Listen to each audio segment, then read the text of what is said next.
In the sky. It's a bird. It's a plane. It's Superman. You're mad. Thank goodness for that, because if I wasn't, this would probably never work. Hey, it's Sam Jones, Flash Gordon. I'm a big fan of the nerdery, so you better be tuning in. That's right.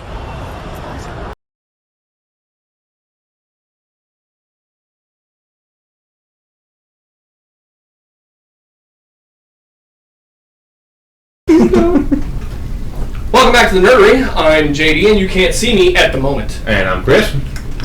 I'm Lewis. I'm Ricky. And I'm Steven! Stop staring at me! He likes it, don't let it wait. I feel out of place right now.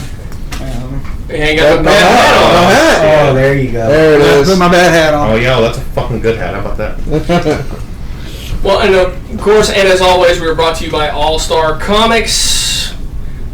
I didn't know that one first. And Captain Jack's Elixirs. I was at Captain Jack's first, but there we go. 281-837-3543. 322 East Texas Avenue. There we go. Yeah, 322 Baytown, East Texas Texas, Avenue. 77520. Home of the Nerdery Vape Juice. Oh, yeah. You can order it online as well. Correct. For those of you who are unfamiliar with navigating the interwebs, I'm surprised you got here. Congratulations, you're here. Yay. Oh, shit, you found us by accident. Whooping. Oh, you fucked up. But you can go to the nerdery.net, click that little tab at the top that says Nerd Fog, it'll take you right down to the link to the Nerdery Juice Line online order form. So, And for All-Star Comics, Cards, and Games, that's 281-839-7127 at 6916 Garth Road, Baytown, Texas. Make sure you stop by and visit them, man. That store is fucking awesome. Very good stuff. And they are carrying a couple of mangas that I'll be reviewing here regularly. And they got some badass statuettes. I was Yes. telling Chris about one I was earlier. told about one. I'm like, Yeah. They have one of the Tekken 6, the cat girl. Yeah. Statues. You don't know I like my Yeah, Nikos. it's Tekken. I love my Nikos. Oh, yeah. All right, so what's everybody got today? All right, well, I'll go and kick it off. I have a in-depth review for the free MOBA, absolutely free. You do not have to invest one goddamn penny of your money into Paragon, which is free on Xbox and PlayStation 4, which I am on. I'm also giving a review for the new Ghostbusters film, which me and Ricky will also co-review and discuss a little bit about what's in there, what's about, and if it is worth buying. And a review of season 1 through current of the series From Dusk Till Dawn on the El Rey Network. And that does it for me. All right, for me, I have R3 from All Star, Cannibal, Mosaic, okay, and Big Trouble in Little China versus hell yeah, Escape from New York. Oh my Kurt Russell versus Kurt Russell. Hell yeah! I will also be giving a review, which this will be two-parted. I will be giving a review of the iPhone 7 Plus. Ricky will be giving a review of the iPhone 7. So we do have some tech review for y'all this evening. Yes, we do. Very nice. I have episode number 2 of Keijo, the new water sport. Butt blaster! The new water sport. Yeah, It's a new real water thing. sport anime that just came out, and it's blown fuck up big time. And yeah, I got episode. Are we talking like literally or? Sometimes. Literally. Sometimes. The front and the back. Both. Sometimes they meld together too. It's pretty interesting. Or sometimes it comes in all into one. Nice. And aside from that, I finally have the rest of my review for Corpse Party from the previous anime and live action movie review. This game is on the Vita. That's all I got. I've been busy. Ricky. Great job. I'm doing a review on the Apple smart battery case for the iPhone 7. I'm also doing a review on iPhone 7. I'm doing a review on the Native Union dock for iPhone, which works for 6 and 7 and up. And we are double teaming our interviews with our 2 takes for Ghostbusters. Now, that's only 2 on 4, right? 2 on 4. Okay. 2 on 4. Hand me those right. You get Leslie Wait. Jones. But no, those aren't my reviews. Where are you- Those are No, those are giveaways. Oh, Put those giveaway. back. Put those back. So if y'all did not notice, there's a question above our heads. What Marvel comic book title officially started the Marvel Universe? And this is a tough one. It is a Yes, tough it one is. because I didn't even know it. And I'm a Wow. Marvel boy. Our Marvel guy didn't know, so you know. He had 2 Marvel guys. Very nice. Well, I'm a good general comic book historian, so I wouldn't say I'm an expert, but I can hold my own.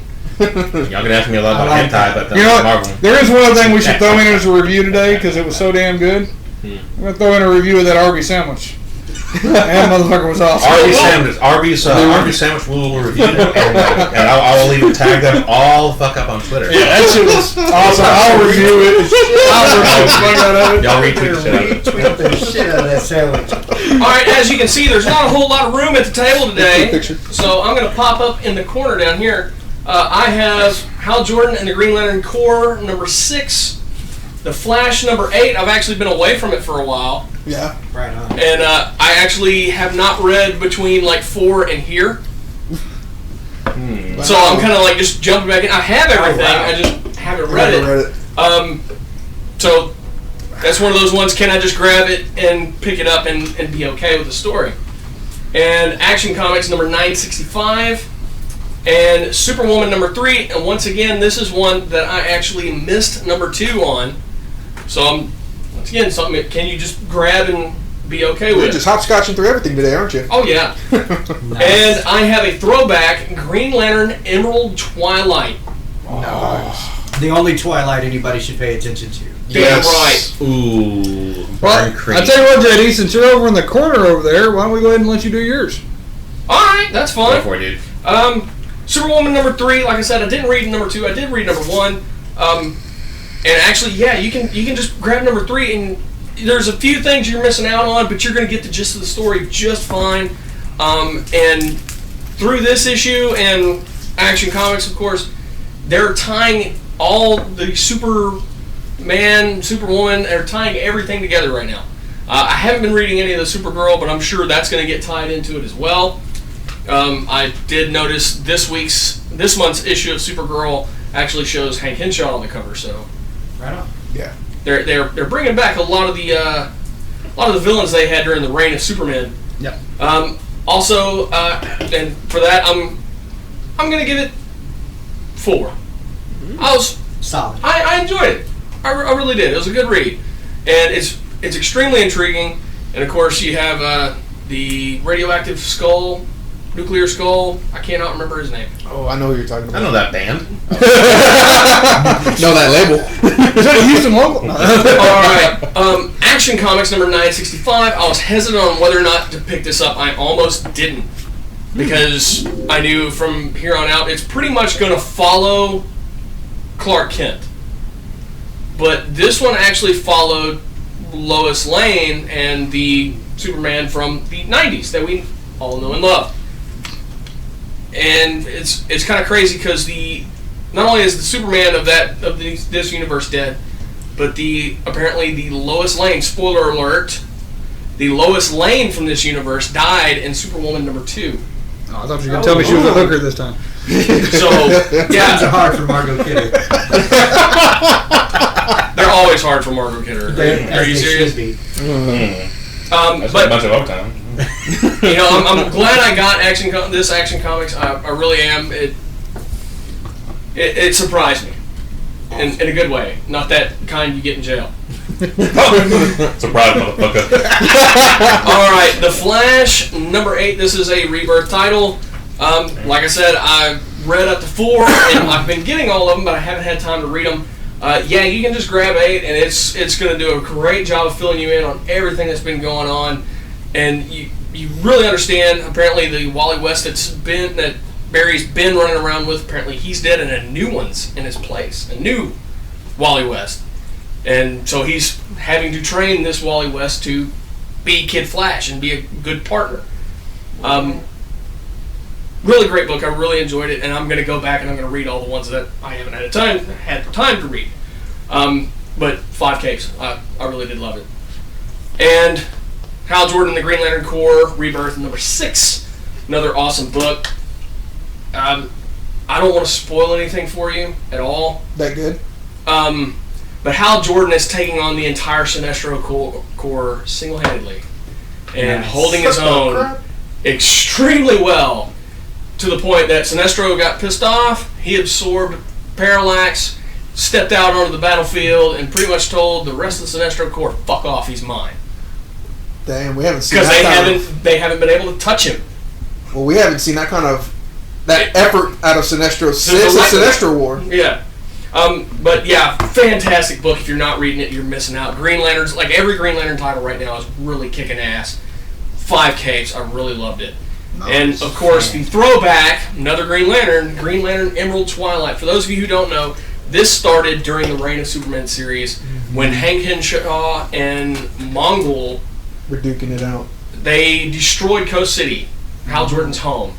Hal Jordan, after Superman's powers have been restored, Hal Jordan did his best and tried his absolute hardest to recreate Coast City, and actually was having some success until his ring ran out of power.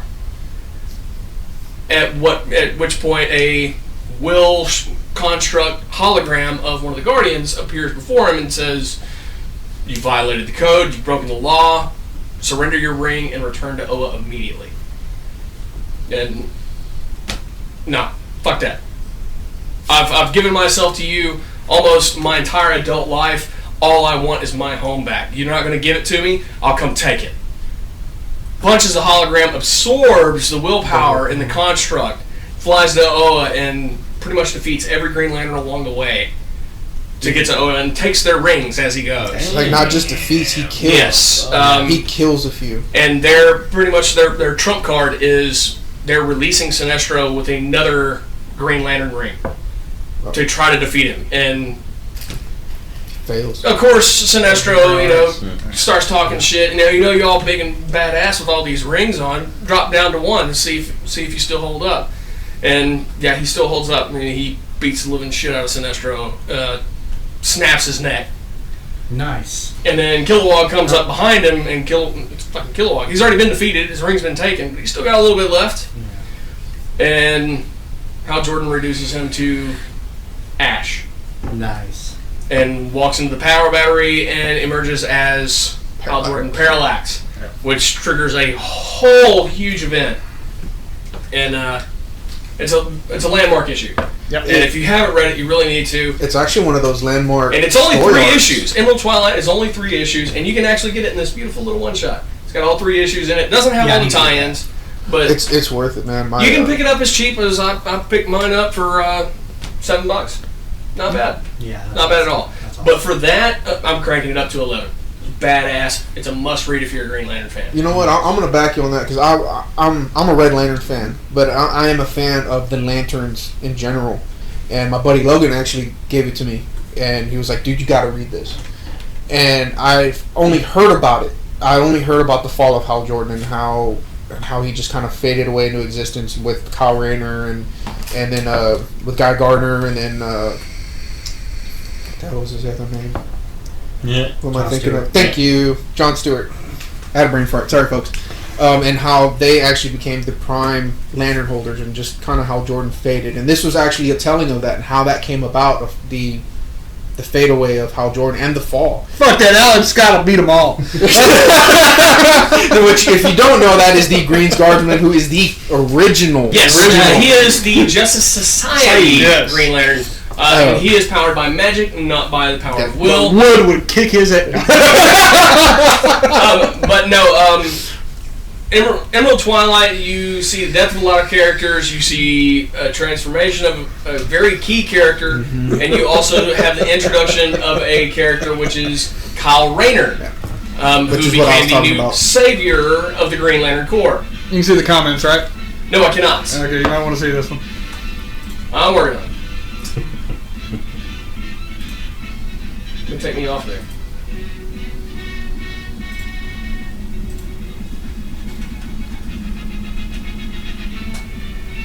Oh, I gotta see this. Laura Fleet. Fucking Laura Fleet. Screw Laura Fleet. Lantern's so powerful you only need one. OG Parallax. But yeah, Emerald Twilight is definitely one of those. Yeah, and you know what? I'll agree too because of course I've read all the Green Lanterns too. Absolutely, And those are Emerald story arcs Twilight. you need to follow. You need to follow the Sinestro War if you Yeah, have the not. Sinestro War. Man, I got this Ricky guy talking to me. He's sitting at the fucking table.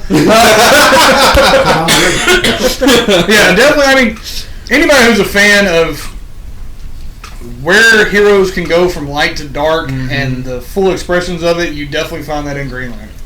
Yes. Yeah. Green Lantern actually retained the Parallax title for a very long time, and he actually died and he sacrificed himself to reignite the sun. Yeah.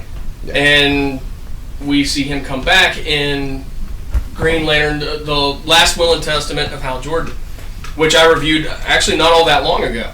Yeah, which actually led into New 52, right? Yeah. Yeah, which led into... No. New 52 was its own thing like years later, because Emerald Twilight happened in about 92, 93, and New 52 happened in 2010, 11, somewhere in there. Well, I mean, Very recent. Well, it was the reintroduction of Hal Jordan as a mainstream character within the DCU. Let's put it that way.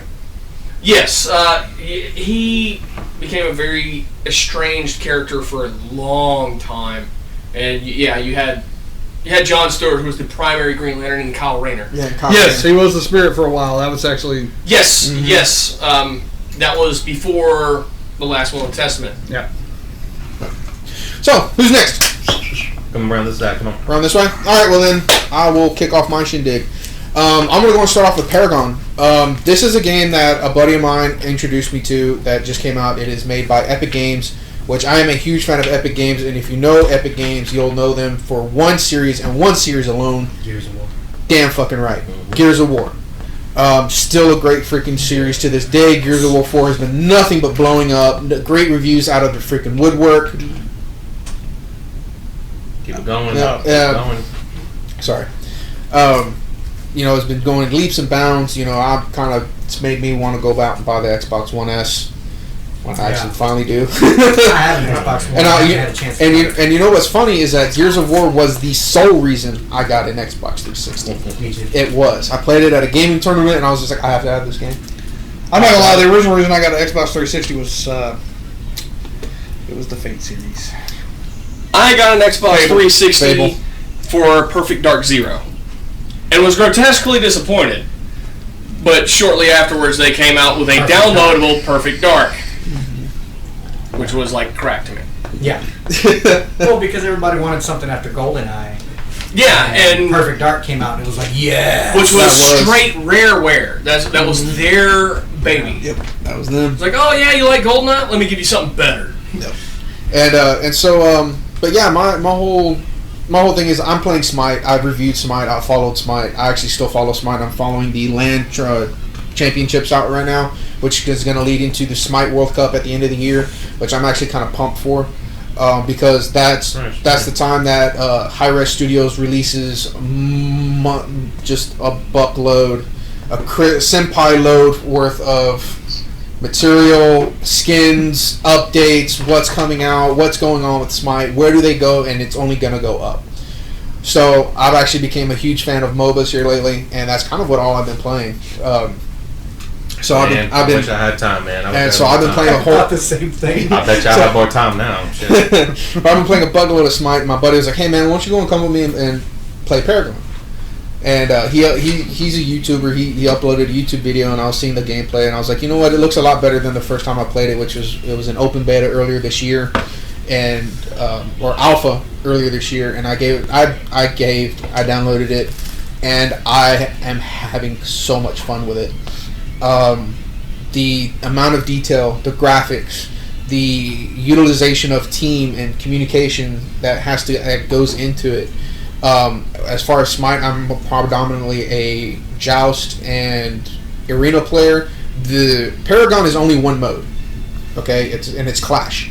For those of you who, your League of Legends, your Heroes of the Storm, or your Smite players, that is your general mode, is Clash. It's a 3-lane, you have your jungles, and you just have to go take out the enemy camp. Good boy. And, yes, I was getting there. Good boy. I was getting there. Nice.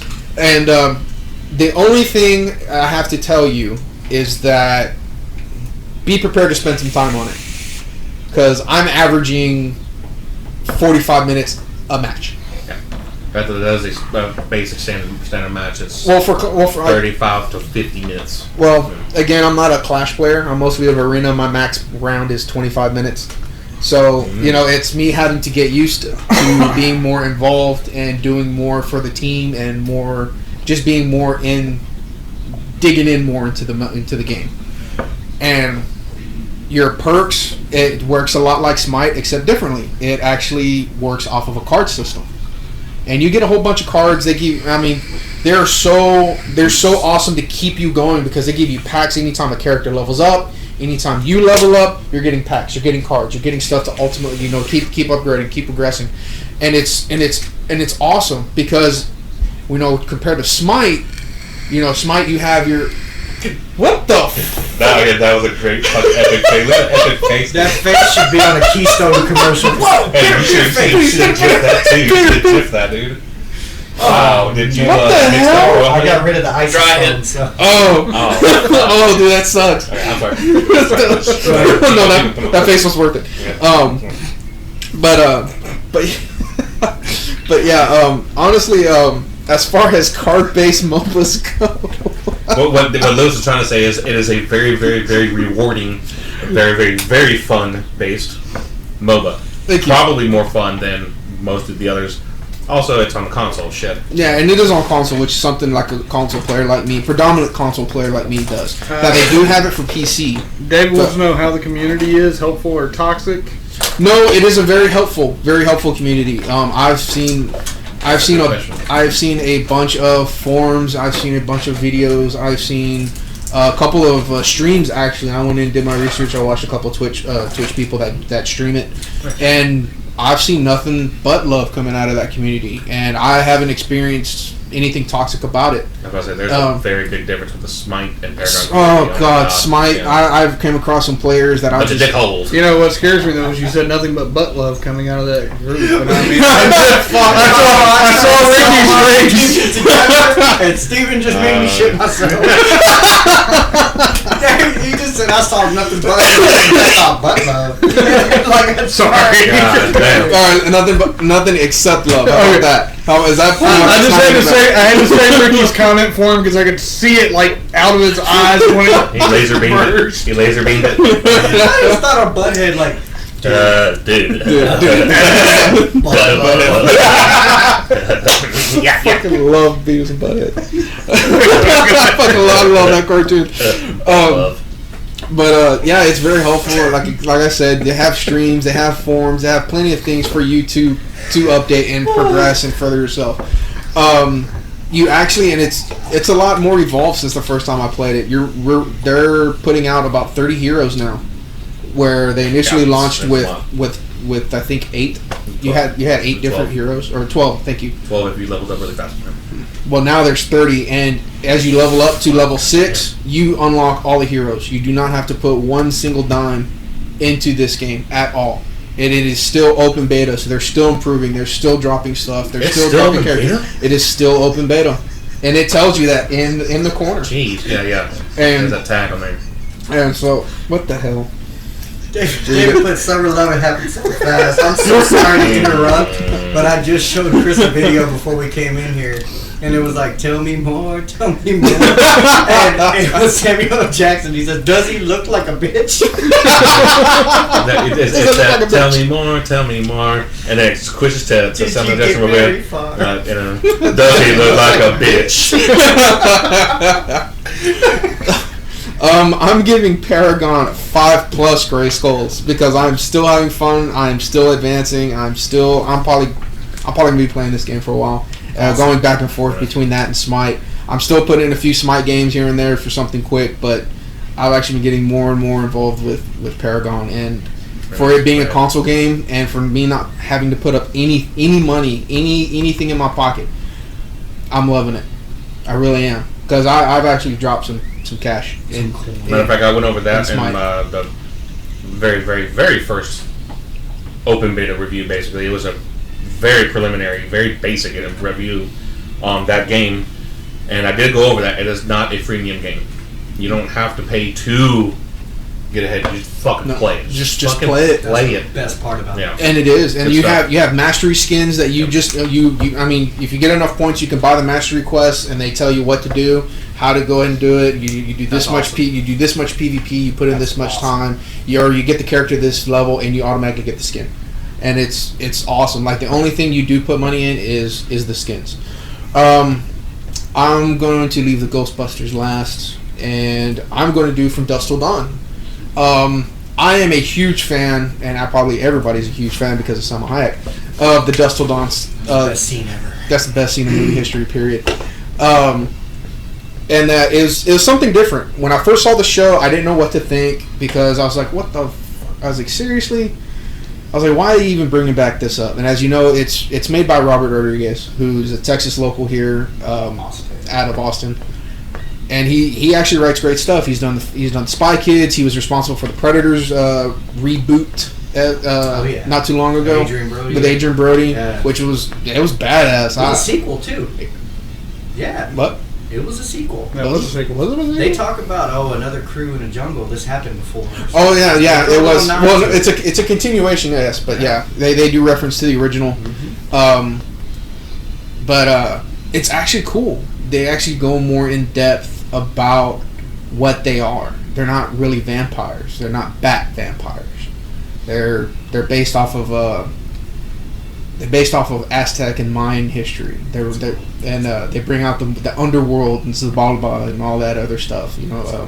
Like they're really called Culebras. They're basically serpents, and they're lower level demons that transcended into our world way back in the day.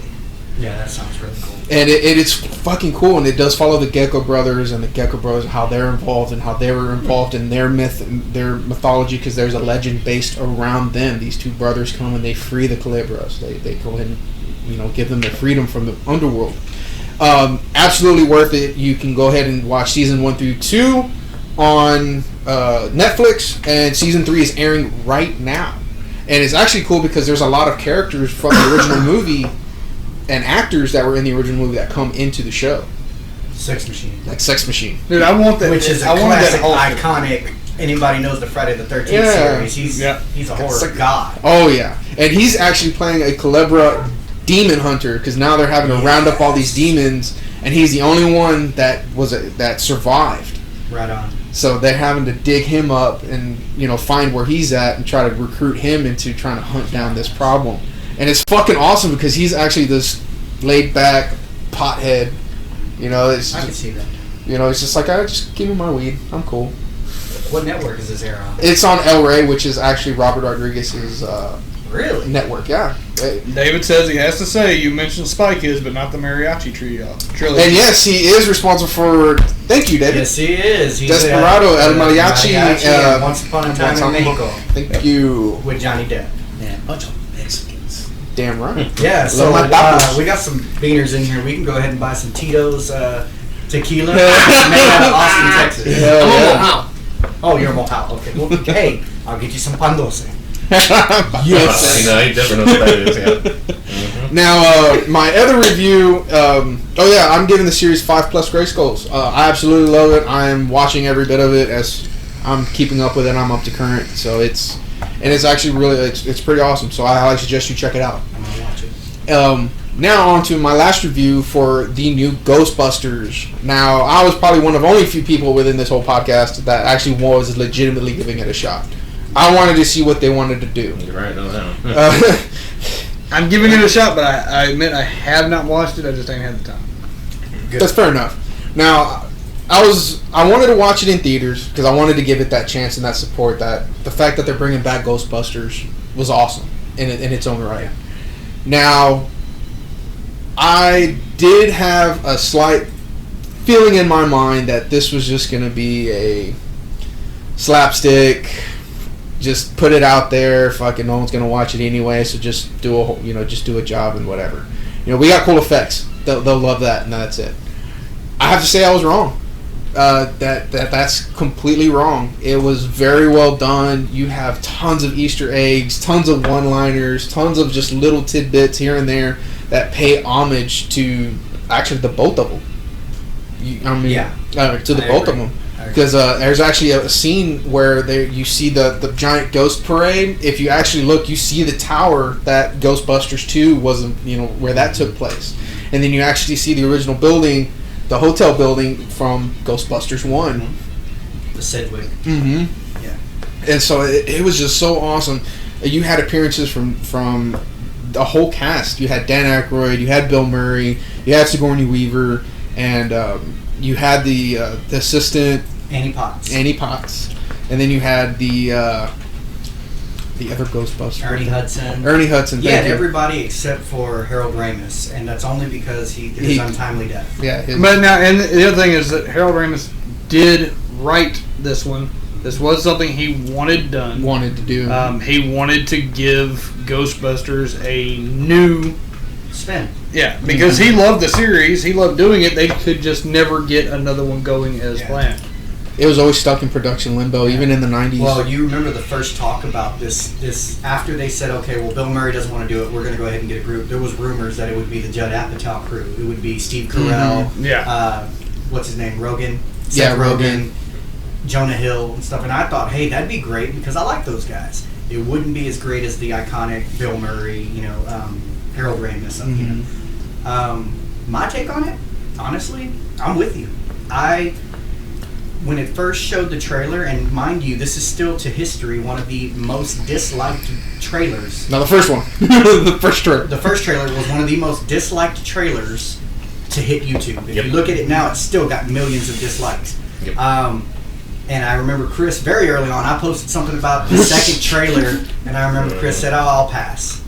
And I don't blame you. A lot of people were like that. But the truth of the matter is, when you watch the film, it's not a homage-a-thon. No, but it's enough homages where you're like, man, that was a good. Just like the line where it's like, hey, somebody saw a cockroach on 12. Must be a big cockroach. It was very witty like that. Maybe I'm biased because I love the SNL crew. I love. Now that particular crew of SNL, yes, great that job. was fucking awesome. Melissa McCarthy, she's great. Who was it that played Holtzman? Who plays Hillary right now. In SNL. In SNL. Forgive me if I forget her name. I knew it earlier today. Hold on, I got this. Leslie Jones was great, but yeah. Yeah, Leslie Jones was awesome. Actually, I was actually surprised at Leslie Jones' character. I didn't think I was gonna like her too much, but Leslie Jones on SNL, God, dude, she's awesome. But yeah, dude, there's definitely. Sorry, folks, my sinuses. Yeah. Holtzman was actually awesome. Kate McKinnon. Kate McKinnon.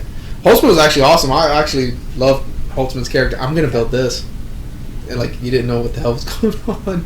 What would you rate it? I'll give it a 4.5. I would definitely watch it over again. I agree with that. I give it a 4.5. I think it could have maybe had a little more. The nod at the end where they. No spoilers. Just watch after the credits. Great film. But it was enough nod to lead you. Maybe there's a sequel. Maybe there's a sequel that's going to happen. But that does it for me.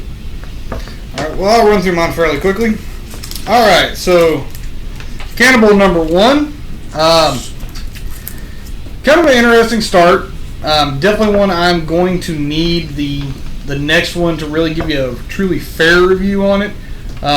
You have a cannibal that apparently cannot control it. Like, he tries to keep people away and they suddenly show up. And he ends up tearing one of them down to eating them while crying. It bounces around a little bit, but altogether, not a bad pickup. If you want to see a start of this series, I would probably wait until issue 2 comes out and then pick them both up. So this is just really the prelogue to everything that's happening. I'm going to give it a 3.5 for right now. Hopefully number 2 will get a little more detail in there so I really understand how he became a cannibal and what happened. That's cool. Mosaic. This is one of those talked about ones right now. Both good and bad. You're dealing with a superhero that comes into being. It actually gives me a lot of reminders of like somebody trying to mix Static Shock and Luke Cage together. That style of it. Like as far as character progression? Yeah. And even in some of the powering, the way he's done. Altogether, I can only give it a 3, y'all. The artwork is great. Storyline looks amazing. Did not keep me entertained. And beautiful. I wish the book was actually done that way. I can only give it a 3. It is a number 1. Maybe worth, you picking up if you would like to get into it. It's another one I may pick up the second and see if it progresses correctly. If not, That's what I was going to ask. Yeah. And last but not least, Kurt Russell on Kurt Russell. Kurt Russell and Kurt Russell. Big Trouble in Little China versus Escape from New York. Laughed my ass off sitting here at the table rereading it one more time. This is the 80s and 90s in a freaking comic book. Oh, that's awesome. It is absolutely hilarious. It's all the fun of somebody getting drawn into Escape from New York looking like Pliskin. And people's reaction to him and him getting his ass kicked by Pliskin. Call me Snake. Altogether, I'm actually giving this 4.5. I really hope I'm going to pick up the rest of this 1 through 6 edition. If you're a fan, it's absolutely great. They do even throw in, the demon. Oh, no shit. So you really do want to pick it up. It is really good. All right. For the iPhone 7 Plus review, I'm going to give this thing, absolutely crank it up to 11. Love the phone. Of course, I had the 6S. I've moved up to the 7. Your only disadvantage on this thing really is the headphone port thing, which isn't really a disadvantage for me because I use Bluetooth. The camera on this thing is ridiculous. Works really, really well. You can do 2x zoom on both the camera and the video camera. So while you're videoing, you can zoom in. Sound quality on it. Its little stereo speakers, boom. I like it. They really do work well. The OS works really well. All the features that they've added, the little adjustments. The battery life is absolutely ridiculous. I'm just rocking the standard battery, and I can make it last for me from about 6 in the morning till 9 something at night. Most time I'm not below half, and I'm goofing around on it, playing music and all that all day long. I'm pretty impressed by it, so absolutely 11. And that's it for me. Oh wait, I'm sorry. Arby sandwich. Arby sandwich. So I can put this in there. All right. Well, before we go any further on that, what are we watching tonight? We are watching the original shorts of Superman. Now, these set a huge trend, and I was wrong on my numbers before. Let me pop back up on the screen here. These actually set a huge trend and changed the world of animation. Yeah. At the time, there were 17 of these shorts. In 1941 money, the total paid by Paramount for these shorts was $530,000. God. Which, that's a significant amount of money back then. The first 8 were $50,000 each, and the rest were $30,000. Yeah, that's the equivalent of millions now. 438. $8.8 million. That's insane. Keep in mind, these shorts average 10 minutes. That's pretty crazy. It is. And that's cutting edge. Yeah. Yes. At the time, that's impressive to me now. This whole time while we had the Prez and Phil Lewis and Matt Hatter reviewing, I was sitting here, I'm like, I gotta look up from my phone, I'm trying to live tweet and everything, I'm like, look at that shit. It looks so good. And it looks still good to this day. Still. It's catching my eye like a motherfucker right now. Well, and I mean, you can even see the difference in this whole stuff where they added in both animation, then you see some where they did actual painting style into the animation to be able to give it the correct look. Well, actually, how they did the animation then was they had actual actors come in and do the poses, and they did photography of it, and then they went back and did the art over those pictures. So it was an expensive process, but still the amount that Fleischer Studios, which became Famous Studios, the amount they charged was astronomical for the time because they didn't want to do it. Because there was so much work. Yeah, and they were trying to go more serious. Yeah, but it looks amazing. It does. Really I mean, like, you see that and you think like you can totally see where it went. Yes. And why it went that way. Yeah. Yeah, like it was worth every penny that Paramount paid. Oh yeah. And still to this day, you don't see animation anywhere near that quality, really. Or that clean, or you really don't. Yeah, they took a lot of passion. And for those of you who don't know, these are public domain. You can actually go on YouTube and watch these. Yep. They actually went public domain in the 70s when the copyrights weren't renewed. Yep. So, incredible stuff. On to Arby's. All right, Arby's. All right. It's a fat guy review right here. Yeah, fat guy review 100%. So the Arby's Smokehouse. Holy fucking shit. Smokehouse Mountain? Yeah, Smokehouse Mountain. What the fuck was that? Yeah. So you have turkey, Hey, you calm your ass down. brisket, and bacon with all the cheese and then some fried onions. Oh man. Holy shit, y'all. Me and Chris stopped and saw it and we were both like, that one. Give me that one.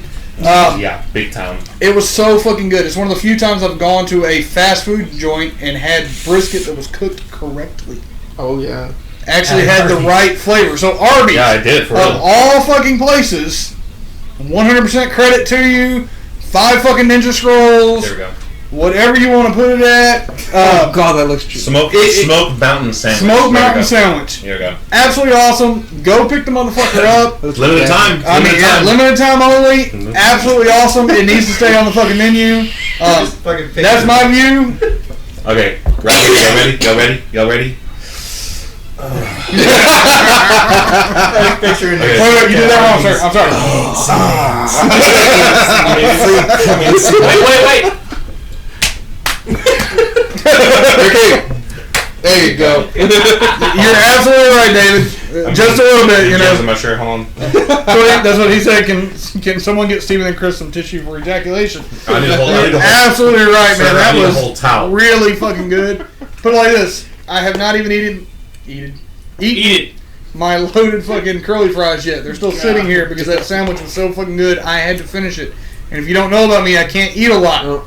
I sat down and forced myself to eat that whole he fucking sandwich. Fucking ate it. I was waiting for him to give me the rest because just for a little bit more. He's like, he fucking ate I wasn't giving him the fucking I'm so chewing. My fat ass lived vicariously through him. I was watching him like, that looks fucked up. That's like, he's making love to that fucking sandwich, man. That was one of those like Patty moments. Man, I'm moaning a little bit as I'm chewing on that motherfucker. That shit was good. I'm sorry. When I'm throwing it in for a review, it's fucking good. That's free publicity. Somebody at Arby's right now is fucking happy as shit. now, as far as the rest of that oomph that I gave you with the nipple, yeah, I'm gonna boost that one, even surpass anything we've ever reviewed for a 20 tentacles total. Whoa. Straight the fuck up. That was almost too much. I mean, it was you talking about you want to put meat and beef in your hands? Damn, But that meat. Damn, that was You a love lot. that meat? That was a lot of. I'll put one on myself. That's one of those times you gotta put the meat in your mouth and just fucking go. I mean, Cup the I sandwich. mean, yeah. There's a lot of people I tell. You got to use both hands with me. I fucking hate you guys. Ready? I'm not done. Hold on. You ready? There's a lot of people I got to tell. You got to use both hands with me. But I'm like, fuck. I had to use both hands with this one. And I got some. I mean, my hands aren't gargantuan, but I mean they're massive. We're gonna have to save the rest of the reviews for second half. Let's go ahead and hit up our what we gotta get. Yeah, sponsors. Hit our sponsors. There we go again. Let me bring them back up. Captain Jackson Elixirs. 322 East Texas Avenue. Phone number 281-837-3543. Baytown, Texas. Or CaptainJacksElixirs.com. We got All Star Comics, Cars and Games, Baytown, Texas, 6916 Garth Road. Phone number 281-839-7127. And that's right there next to Comcast and was that Brew Wings over there? Brewing's parking lot. Go right over by Comcast. Oh fuck! I can't feel. Next door to the Agadich. For those of you who don't speak True South, that's the recruiting center. Yeah. Yes, that's right there. Yeah. But for those of you listening, we'll be back in a flash with more of this trash. For those of you watching, don't go anywhere. We're going to do dumb shit. Just watch. Yep. David says, ignoring the homoerotic conversation. No, sorry. That wasn't homoerotic. That was food erotic. Yeah, that was, and it was fucking right. That's food porn. We don't have the food with us, but it was damn near. Oh, it's still with me. It's still with me. Oh, It's like face hugger just got a hold of you. I'm telling you. That burger to bust out. Fuck, let me see if I can. Yeah, here, just I'll probably make a mess. I will be right back. I gotta come fuck. That was just too much. It was too much. Ricky, why don't you show the watchers what they could win if they answer that question up at the top of the screen? You can win. What is this? 5 issues. Looks like it. Oh my God. Dr. Spectrum. Oh, those are explicit issues. Yes, they If are. you have not ever read Dr. Spectrum, it is fucking explicit. That is Actually, the exactly. Marvel Max imprint, Yep. and that was all of the Max. And that's actually a cool series. Pretty Like, adult. I remember reading that one, and yeah. Well, hey, I guess I'm gonna hop on camera here for a little bit. Yes, sir. Please do. Alrighty. I'm gonna hop on over. Let me change hats here. Let me keep with my theme tonight. Let me fix the merchandising. Keep with my back in blue theme going. Yes, I might be a Superman fan. Just a little bit. Well, see, the problem is, for my hero, they don't have any of that shit. Fucking Lobo gets the low end of the fucking stick every damn time. Yeah. Well, if you saw his first appearance, well, he did not look impressive at all. He just looked weird. That was back in the New Gods run, I believe. I saw an article today that I found kind of interesting, talking about a Marvel failure, which was the New Universe. Do you remember those? I never read them.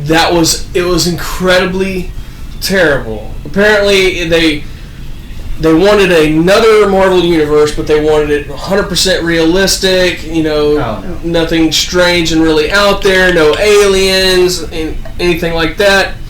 And due to budget cuts, they couldn't take accomplished writers off and accomplished artists off of prominent titles, so they just had to get, literally people who had just started in the industry to write these things and do the illustrations, and it was awful. And it was not realistic. Like, one of them actually started in space with aliens and shit. And like, really? This is your ultra-realistic arc here? And, yeah, it was awful. But it took me back. Yeah. And when I do comic book appraisals, and if they have more than a long box, generally I always see those. And the only thing I can really tell people is, hey man, if you ever run short on toilet paper, you can use that. That sucks. Well, I mean, there's so much shit that has come out, and I mean, shit. Yes, over the years that, I mean, I've got some of them at the house that I literally picked up because I thought they looked cool at the time. Yeah. And they were absolutely terrible. The only good part was the fucking cover. Yeah. Which those are the ones I just want to like cut the covers out and make it like a little picture screen out of it, something like that. But they're absolute crap. But people think they're worth money. Yes. Hey, well, this came out in the 1950s. That's fucking wonderful. It doesn't still shit. Old does not mean valuable by any means. No. I've actually been tossed around the idea of doing comic book care tutorial videos. That would be a good idea. Because like I said, I do appraisals, and it's really a bite in the ass to get a box of comics in to appraise. And there's some really valuable ones in there. There's some that are worth money, but due to poor care and conditions, they are literally putting them in fucking totes. Yeah, they're literally garbage. I had one. The guy had the entire Infinity Stones arc. Oh wow! The Infinity Gauntlet arc. He had the entire series, and there were only 2 books worth anything. Damn, that sucks. Now here's the problem with those. The first issue, if you get first print, it's worth a little bit of money. Not a monumental amount, like at most $10. But if you have the whole series complete, all in pristine condition, they're worth a good bit of money. You can make $40-50 off of them. But these were like mildewed. Oh. They were in terrible condition. The ones that just piss you off just to see. Yeah, like Jesus, this is awful. And I've seen some that were actually stored in worse conditions, but due to proper bagging and boarding and not storing them vertically. Yeah, they were loose in a box, but they were stacked. Yeah. They were actually worth more. They were in far better condition, and they were stored in a worse way. But due to proper bagging and boarding, they held up. Bag, board, everything. Yes. Guys, these things are cheap. Like, I buy them in bulk. I buy them by the 100. You're spending what? $30 for 100 boards, 100 You can go on Amazon right now, pick them up, have them at your house, bag and board your comics. Because if not, let's say that in 20 years, this thing becomes really rare. Or becomes a movie. Yeah, you do a crossover movie. They do a crossover movie. Yeah. This thing jumps in value. Insanely. For instance, New Mutants 98. When, for years, it was worthless. Because it was part of the early 90s, the worst portion of comic book production for value. For years it was worthless, and then Deadpool started catching on. He started getting a huge following, and then he got his own standalone series. The value on those books jumped a pretty good bit. And then Deadpool got a movie, and I've seen those things run as high as $1,000, no autographs, no slab. Yeah. Yep. And that's insane. But if you don't have it properly stored, if you don't have it secured, that thing is, hey, if you're ever running short on toilet paper. And here's the other thing, y'all, to look at. 90% of the comics you're going to have, no matter what you find, are not going to hold that. They're not going to have it. No. Even the ones that have some value, it's generally not like, oh, I bought this one for $2.99, now it's worth $500. That's really fucking rare. Yeah. So, you're looking at what could be a couple dollar increase at the most to your rares that may jump up to $10, $20. Yes. So, don't think they're all, I've got somebody right now we were discussing that's got a bunch of comics. Their grandparents had them. Due to where they're stored, they may not be worth anything. Yes. But they could all be exceedingly old. We could be talking 30s comics. That doesn't mean they have value. Yeah. Yeah. They may be worth more than they were sold for at the time, but that doesn't mean anything. I also bulk purchase comic books, and the amount I'm willing to pay per pound depends on how they were stored. If they've been bagged and boarded, and they've been put in a proper box, like a mid-box, short box, or a long box, I'll pay up to $1.50 a pound. Yeah.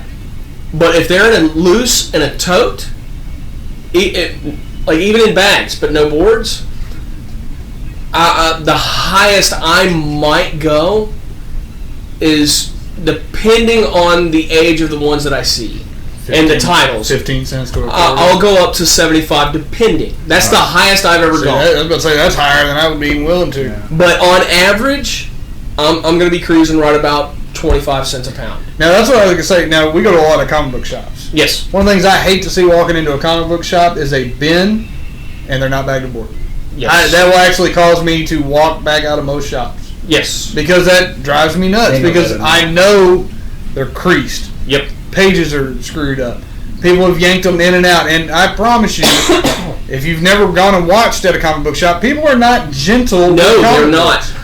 If you want to piss off somebody like us in a comic book store, let us catch you in there with a box, or a drawer, where it's only like halfway up, and bending them over. Yes. I will lose my shit, and I will chew you out right there in the middle of the store. I don't care if you're a female with your kids and your husband. I'm going to chew your ass out. Because you're about to crease the shit out of it. Yes, and you're about to ruin every single book in here. I for your own selfish reasons. Pisses me off because I happened to see it the other day when I was at the comic book shop. Oh, yeah. Don't put your fucking saliva. Really? Yeah. Really? You're going to wet your fucking thumb and stick it to a comic book. Yeah. Great job. Or creasing the corners. I get mad when someone double dips chips, let alone put your fucking saliva on something that is a collectible. Especially something I wanted to, in particular the one that they were doing, I actually wanted. Oh, Jesus. It was part of my Lobo series I'm trying to collect, and it is of worth no value to me now because it's literally got their thumbprint in every corner now.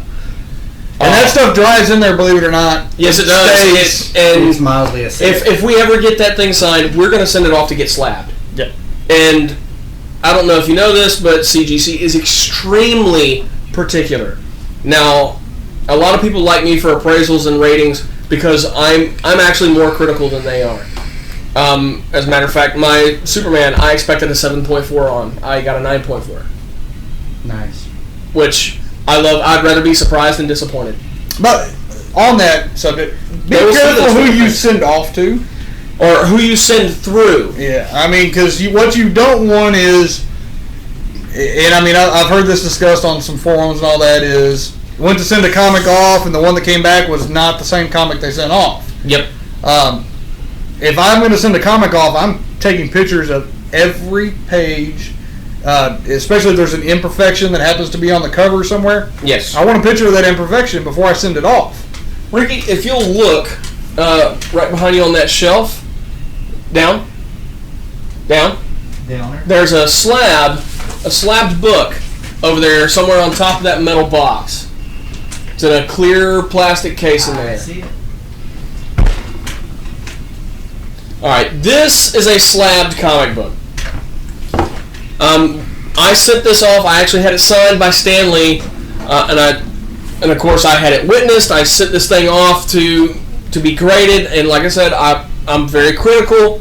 I expected a 7.4. I got a 9.4 out of this, which is incredible. And CGC actually tracks how many of these books come through. And of these books, 20 of them have actually been slabbed. Nice. I'm surprised it's that many, actually. Now, the Signature series, which is the gold bar you see at the top, that means there was a CGC witness who saw that comic book be signed. That nobody can argue the fact that actually Stan Lee signed it, not just somebody who's really good at forging a signature. Which does happen, by the way. Yes, yes. Be careful when you're buying. If you don't see a gold bar, don't trust it. Assume that it hasn't been signed. No, I just love it just because. I mean, signed by Stan Lee on May 23rd. I mean, it has the date.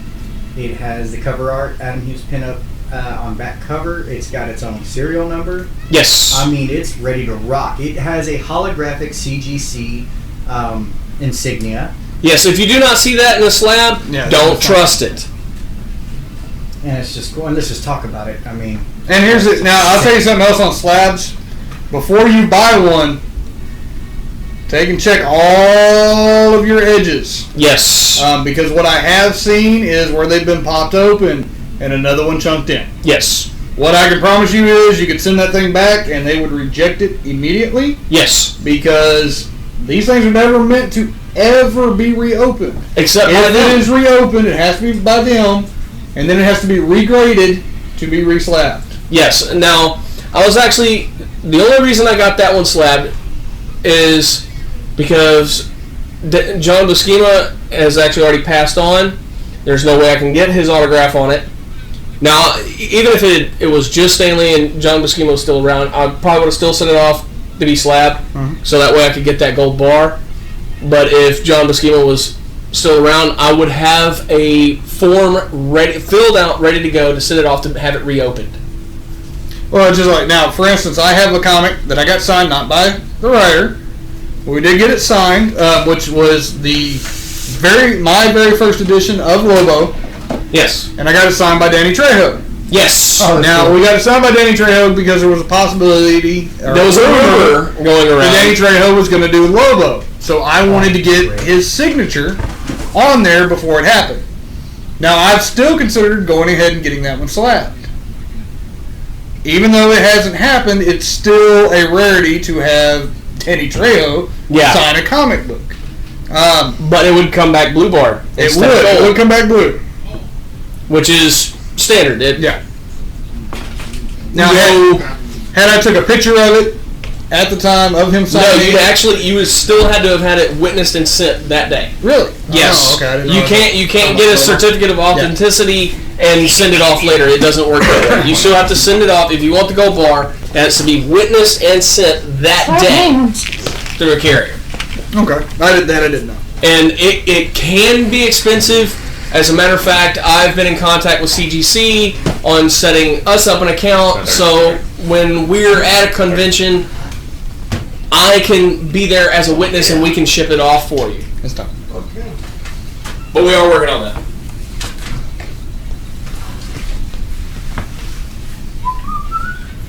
Bear with us momentarily. It is time, folks. We're about to get the audio going back up again for part 2. Just a sec. In just a second. Oh, yeah. And for those of you who don't listen to our audio, it's actually fairly interesting. Yeah, there's a lot of sound bites beforehand. Yeah. Last one was the Wonder Woman theme from BVS. Those who are listening right now are hearing Street Fighter. Ha! Hell yeah! Nice. Which Street? 2. The original. Okay, I was the about to say, good one. The god awful theme song. I'm gonna make somebody mad, but the theme song from Street Fighter 5, no, Street Fighter 4, Which they can hear you now. came out when it. Welcome back! Hi! Welcome back! Welcome to part 2 of all these shenanigans and We're back. bullshit. Yes, we're back. Come on, there you go. And we're back! Who was that? Jimmy Fallon? Yeah, I think so. Yeah, and we're back! I'm gonna get that on a soundbite. No, not Guile's theme. Not Guile's theme. No. David put Guile's theme. No, it was some Asian anime song that they did when you started up the menu of Street Fighter 4.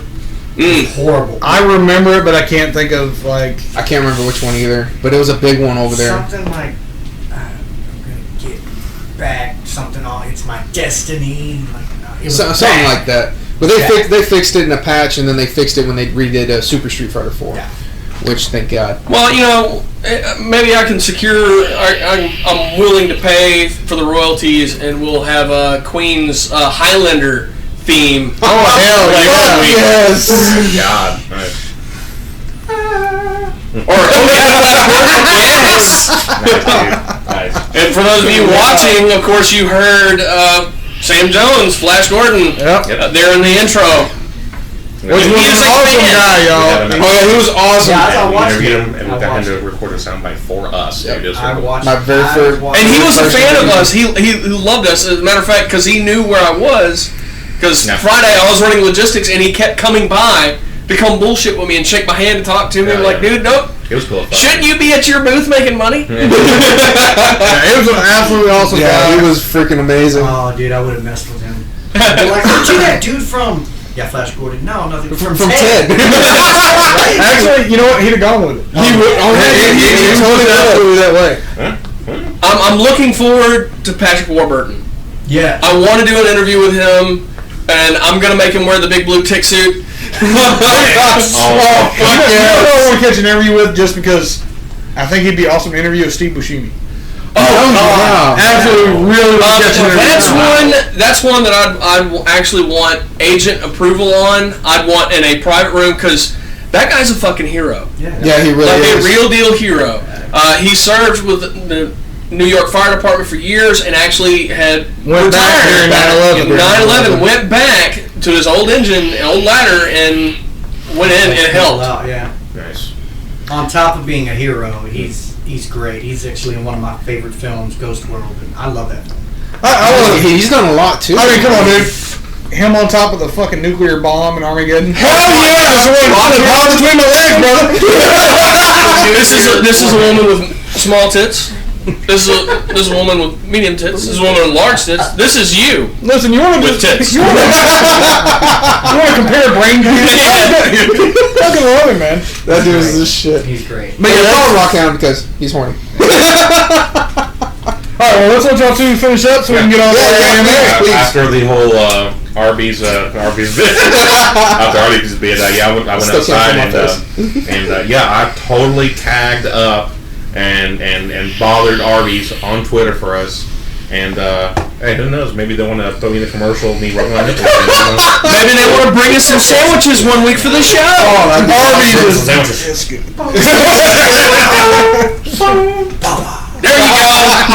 Oh man. Do you like podcasts? Do you like the nerdery? watch them eat sandwiches. Yeah. Let me finish up here. I got only one episode of anime again because I have been busy. My mind has been elsewhere. Of course, though, as of just last week, I reviewed episode number 1 of Keijo, the Hip Whip Girls. I have episode 2.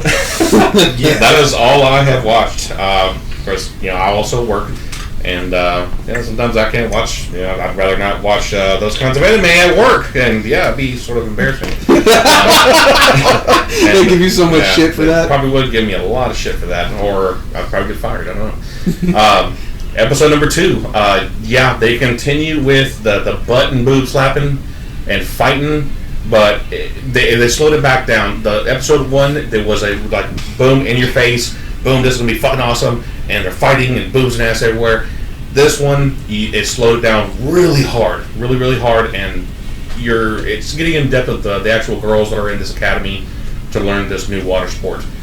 It slowed down too much for me, because it's sort of like you get this real high treat of something extremely funny, badass, or just whatever, or fan service, and then boom, it's serious. just a lot of info kind of thing. And immediately, I'm like, yeah. So I'm not gonna judge it wholly on that. Obviously, you want to get to know the characters. Obviously, so episode 2, it was a little bit on that. I will give it 4 tentacles. I'll give it 4. I'm definitely looking forward to the rest of the season. I am sure they're going to come up with all kinds of different new attacks for new butt slams and boob bounces and shit like that.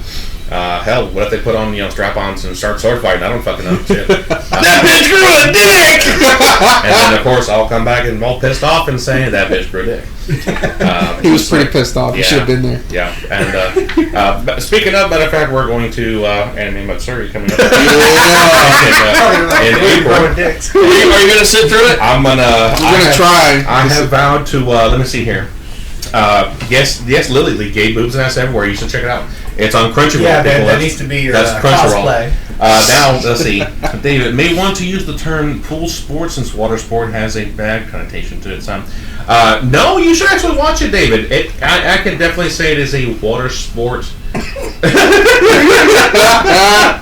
But it's not hentai though. So it's not hentai, but it is no definitely golden showers here. Water sport. The showers are blue, not yellow, or golden at all. Yes. But again, 4 tentacles in an episode. I'm definitely going to continue to watch that. Let's see. The next few Sundays, I won't even be here. My work rotation. I got to work. So the next time I'm back, I'm going to have a massive set of reviews. I'm going to finish up whatever Keijo I can. I'm going to finish up. What else? ReZero. I'm going to finish up.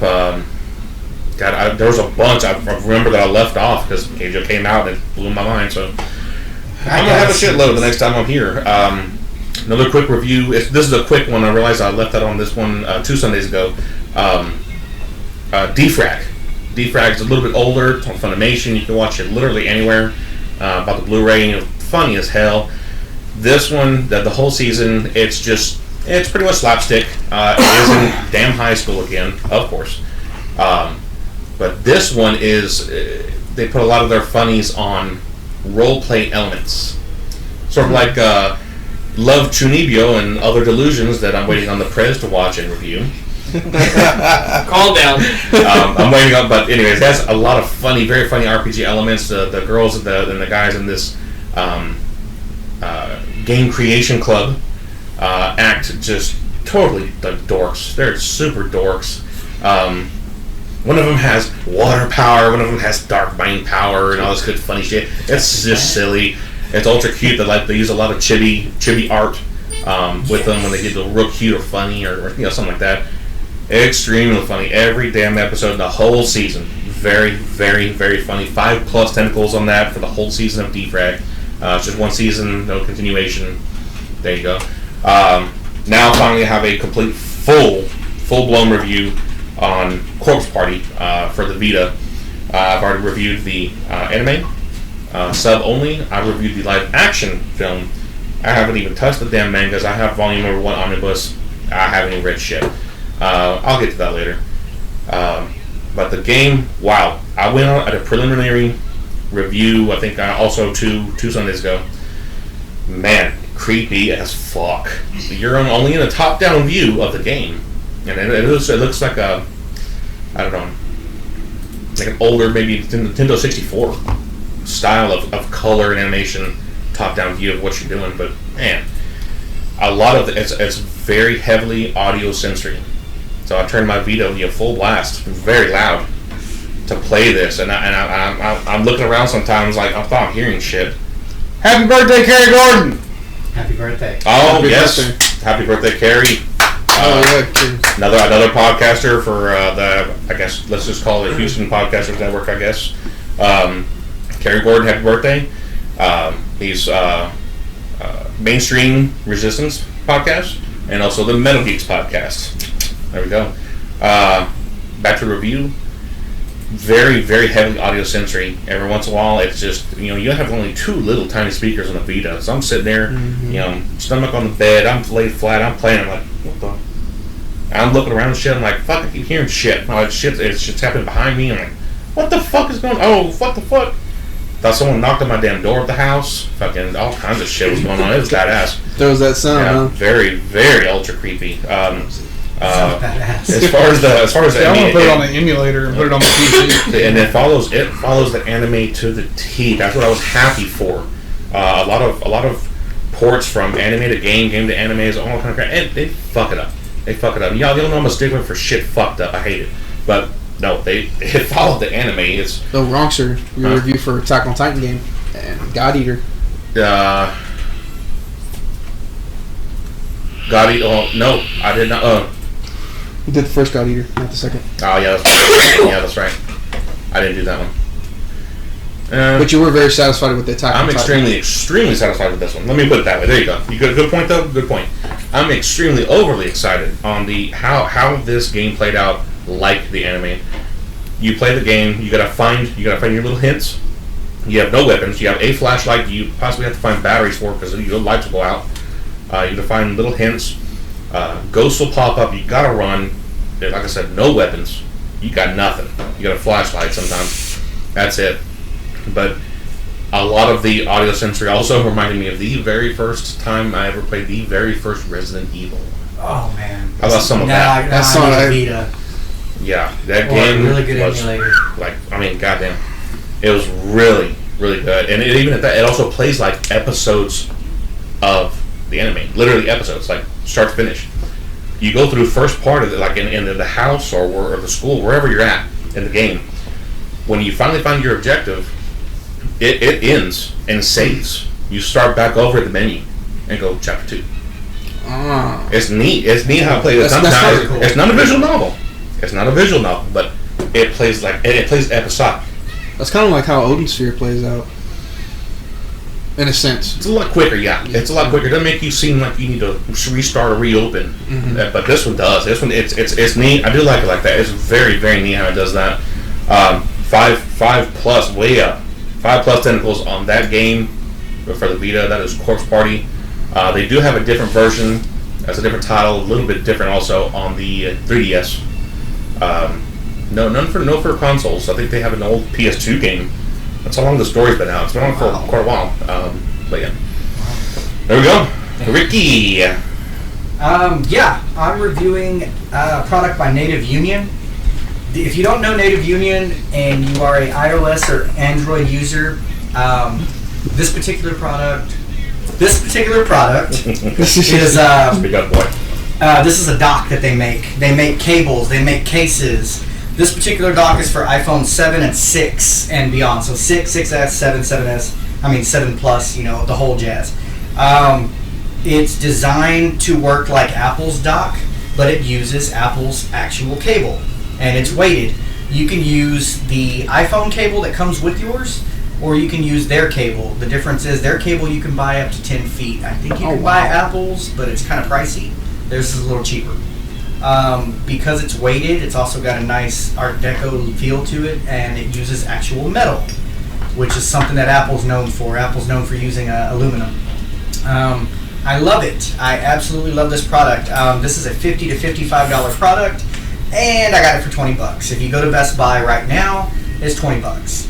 So I went ahead and picked it up because I was doing a return for a case on a recalled phone that explodes. And I went the thing I like about it is it has adapters to be used with just the iPhone 7 and 7 Plus, or if it's in a case. The other product that I'm reviewing happens to fit it just perfect. You sit it on there and you're good to go. So I'm going to give this 4 out of 5. The only reason I'm giving it a 4 and not a 5 is because it doesn't have an audio output like the Apple Dock does. Yeah, the Apple Dock, especially on a phone that no longer has a headphone jack, the Apple Dock has the headphone jack. So when you sit the phone on there, you run it to some speakers, you're good to go. Or if you work in an office. Or if you work in an office, you want to relax, charge your phone, and listen to music. Perfect example. The second product I'm reviewing is by the way, I said I was going to go iPhone 7 Plus, and I actually chose iPhone 7. The reason I chose iPhone 7, I gave it a 4 out of 5 because of battery life.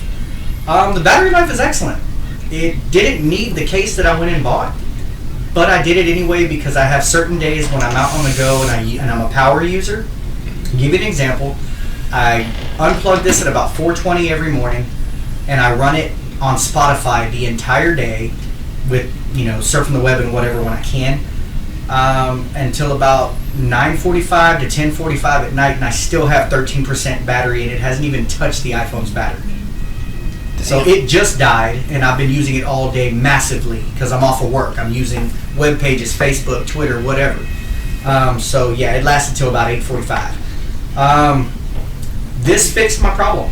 The reason the iPhone 7 was a 4 out of 5 was battery. This fixed it. So 5 out of 5 for this battery case.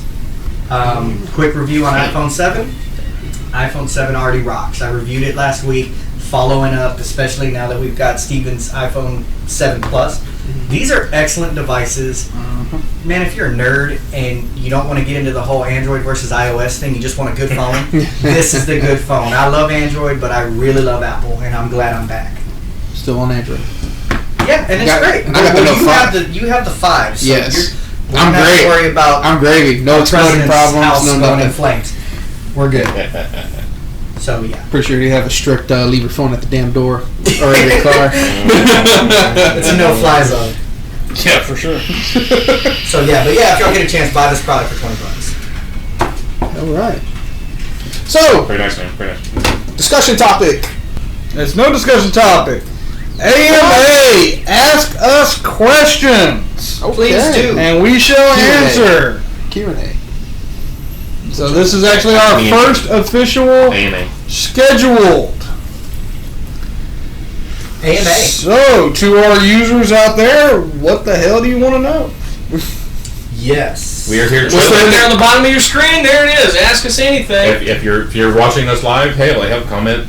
Ask it on the YouTube. Yep. If you're watching us, hell, on your big screen fucking TV. If you're listening to us on Spreaker, Get on your phone and hey, Ask us anything. ask us on Spreaker. We have somebody watching both sides, so we will answer those questions. The Twitter is at NerderyOfficial, and I'm right here. I always live tweet when I am here. Spreaker, we have chat on there. Hell, if you just feel like emailing us, hell, I'll check the damn email. Right now, we are doing this live right now. Yes. Yes, we are. Fantastic. And you can ask us anything via text if you know us. We're all right with that. Yeah. Hey, We're all right with that. Yes, I just got a text from a family member of mine that said, "Dude, I'm hooked on your show." That's awesome. Yes, it is. And we appreciate We it. appreciate that. My cousin Adam. Adam, thank you. Adam, you rock. Thank you. Oh yeah. What do you want to know, Adam? Hey, ask us something. He's watching us on YouTube. He needs to comment and ask us or send me a text, but we got this. Yeah, either way, ask whatever you want to ask. Hey, ask Senpai something dirty. How about that? Yes. You make the whole damn show dirty. What are you talking about? That's right. You do make the show dirty. The Arby's sandwich. Oh, that was gold, wasn't it? Oh, baby. I am Oh, redoing man. this shit. Ricky's just mad because he wasn't putting that fucking meat in his mouth. Hey, get the whole damn to the door. I was the first person here. Yeah. They walk in the door with these magical sandwiches from somewhere great, like straight out of Mordor. They open it up, and I'm like, there's the precious. My precious. One sandwich to control them all. Yeah. Yeah. It fucking was that good. Go get it. No shit. Yeah, it was almost too much. Yeah. Made me tear up a little bit. Yeah. I agree. We all awful quiet on these questions. Mm-hmm. Yeah. We need people to ask questions. We need our nerds. Where y'all be at? There are 2 sandwiches in Mordor. No, Have he you said seen- no. He said no. There are no sandwiches in Mordor. There are 2. Yeah. You ever seen what happens when 2 orcs get together? That's a fucking sandwich. Oh shit! Okay, yeah. You're just going to throw me off for a loop. So I'm going to throw this in since we're waiting on questions. I got a free ticket from T-Mobile to see the movie Warcraft when it debuted. Oh, damn. We reviewed that. I reviewed that. Yeah. Okay, let me just say, seeing Paula Patton as an orc, Pretty damn sexy, wasn't it? that could be a sandwich situation. I'm just saying. Well, she was technically half. Hey, Lily. She was half orc. Hey, Lily. Do you like She sandwiches? was half orc. Do you like sandwiches? Because they let on. Fuck it, we're gonna start an AMA where we ask you questions.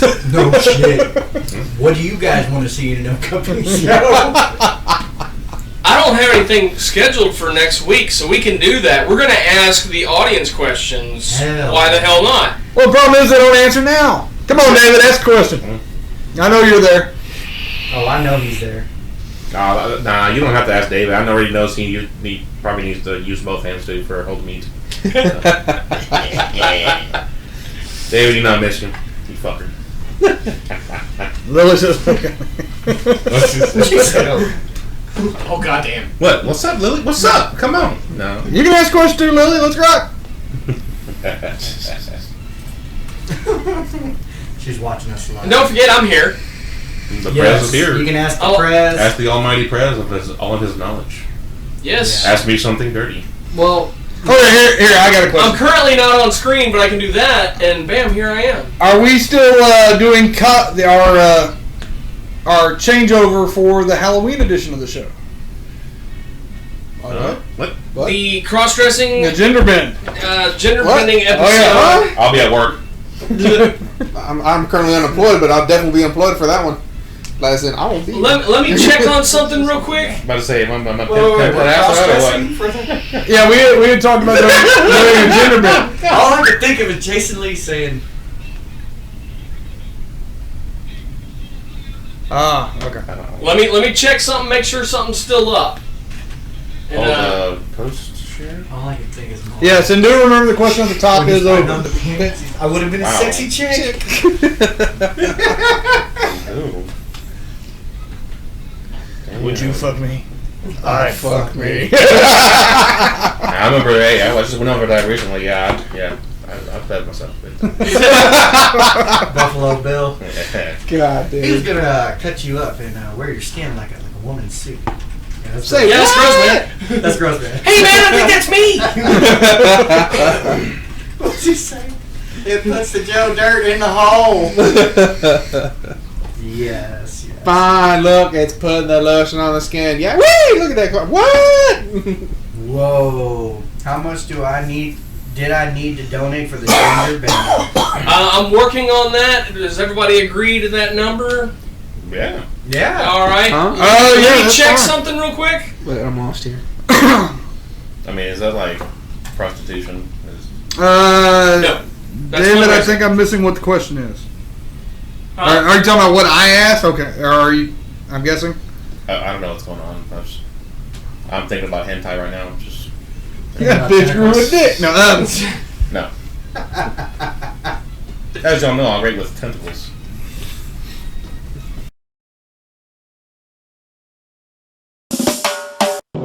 Look, up in the sky. It's a bird. It's a plane! It's Superman. You're mad. Thank goodness for that, because if I wasn't, this would probably never work. Hey, it's Sam Jones, Flash Gordon. I'm a big fan of the nerdery. So you better be tuning in. That's right. Watch Wait, the they can't shit. hear you. They can't now. We're back. And we're back. And we're back. And you are seeing our sponsor. That was pretty cool, though. Okay, and we're back. We're back. Hey, come on. Somebody ask me something dirty, something. Yeah. Now, someone here asked me something dirty. Fuck it. I'm not asking you anything. There's just some things sorry. that's better not left knowing the ask me something answers. dirty. No. Alright, so how many of us are going to Anime Matsuri? How many of us are cosplaying at Anime Matsuri? I'm gonna try. I'm going to try. I got to figure something that's big boy Are we still doing the old man? I'm having problems with that. I'm trying to find a beard that will work for the Bleach Captain. Problem is I can't fucking find it. I can find wizard beards that come to here. The problem is his shit was really fucking long, and since he's bald-headed, I can't find one that will work the way. So Back to boobs and ass. Damn. Dude. Okay, yeah, Lily, I can talk Well, about then that ask shit. your I'll question fucking about do it. boobs and ass grow- because I have a question about that. dirty Yeah. old man here has So got now to- I am working on. I've already designed it out, and I'm going to start building it as soon as possible. Is a Overwatch cosplay Cool. of Reaper. Dude, I should totally do Roadhog. Yeah, So, I mean- all tires and do the. I've already sat down and got the full design for it, and I know I can pull it off. I think I can pull it off by Anime Matsuri. If I can, then I would definitely be cosplaying Reaper at least one of the days. I need a cosplay. I got to figure something out. Right now, I want something that's big boy friendly because, you know, I'm tired of being fat. Hey, but I haven't hey, really we can make any of them big boy friendly. Oh yeah, Dude, I rocked Fat Deadpool. Fuck that shit. We can do it. and Cool. pretty skin tight. You know, for a fat guy, pretty skin tight biker costume. So I can do it. I don't give a shit. I have no embarrassment factor, so fuck it. Let's go. You had a lot of positive feedback. I actually did. Believe it or not, because I did have a lot of detail in it, it did make a difference. There was definitely. I did have a full belt. I worked all of it out. I fucking had all the equipment. I did set it up like it was supposed to. You know, you're going to cosplay, fuck what anybody else thinks. Yeah. I'm there to do it because I want to. I don't give a Well, one fuck of our what own anybody else members wrote thinks. about cosplay. They did, yeah. Yes. Yes. And we were highly Okay. against And it. one- They And were one of the against people it. we're very, very Todd, close I'm gonna with retweet also did a that. big thing Yeah. about cosplay shaming, which is Jason from Titan Cosplay. Titan Yeah, cosplay, cost- yes. Titan. Because he's dealt with it a lot being Being a bigger large set guy. He is very, And very. if you haven't stood next to him, that's a big motherfucker. Yeah, Titan really is a Titan cosplay. He's a cosplayer. You know, another one, he didn't talk about it on interview, but Smoke, which is another big motherfucker the one I interviewed that went all full wrestler on me. Yeah. He's a huge guy. And he did discuss after the interview, we were talking about it, and he's like, I don't care what anybody thinks. I'm doing the characters I love to do. You want to see Smoke or Titan cosplay? Yep, the videos are up. We've interviewed them. Well, not right now because you're watching us, but go on our playlists. We have Space City Comic Con playlist up. Look at those. Those are our interviews we got during that con. From the very last Space City ever. Yep. He's back up. What? I didn't. Fuck. Wow, dude. Alright. Yeah. Okay. So are we announcing this? Yes, we are announcing this. That page is back up and ready to go. As a matter of fact, I'm about to put the link on the screen for everybody to see. So there is a number to get all of us. I'll be working it. Send us a picture. Do it at Do it at work, bro. I'll To get all of us cross-gendering for a show. Hey, if I'm willing to do it, you've already been paid to do it. No, I haven't. I haven't seen one cent. Yes, sir. The nerdery was paid. Therefore, you know you're part of the nerdery. You're shit out of luck. But straight in your face. I want to see my contract. No, I'm just kidding. But I'm not gonna be that damn. Really? I have it at Falcon. Yeah. I wasn't gonna be that kind of douche about it. God damn. Well, we have them, yeah. I know. Yeah. But, Well, I guess I'll be able to do it. I mean, I'm gonna have to buy some like extra fucking large tights. I already have enough problems with fucking jeans. I ain't got enough room, motherfuckers. well, the dress would be long enough, dude. It'd be hanging free. It's a dress. I got plenty of room there. You know what I'm saying? I mean, if you got that problem, you better tuck that bitch in your sock and keep going. Wrap it around twice, tie it in a knot.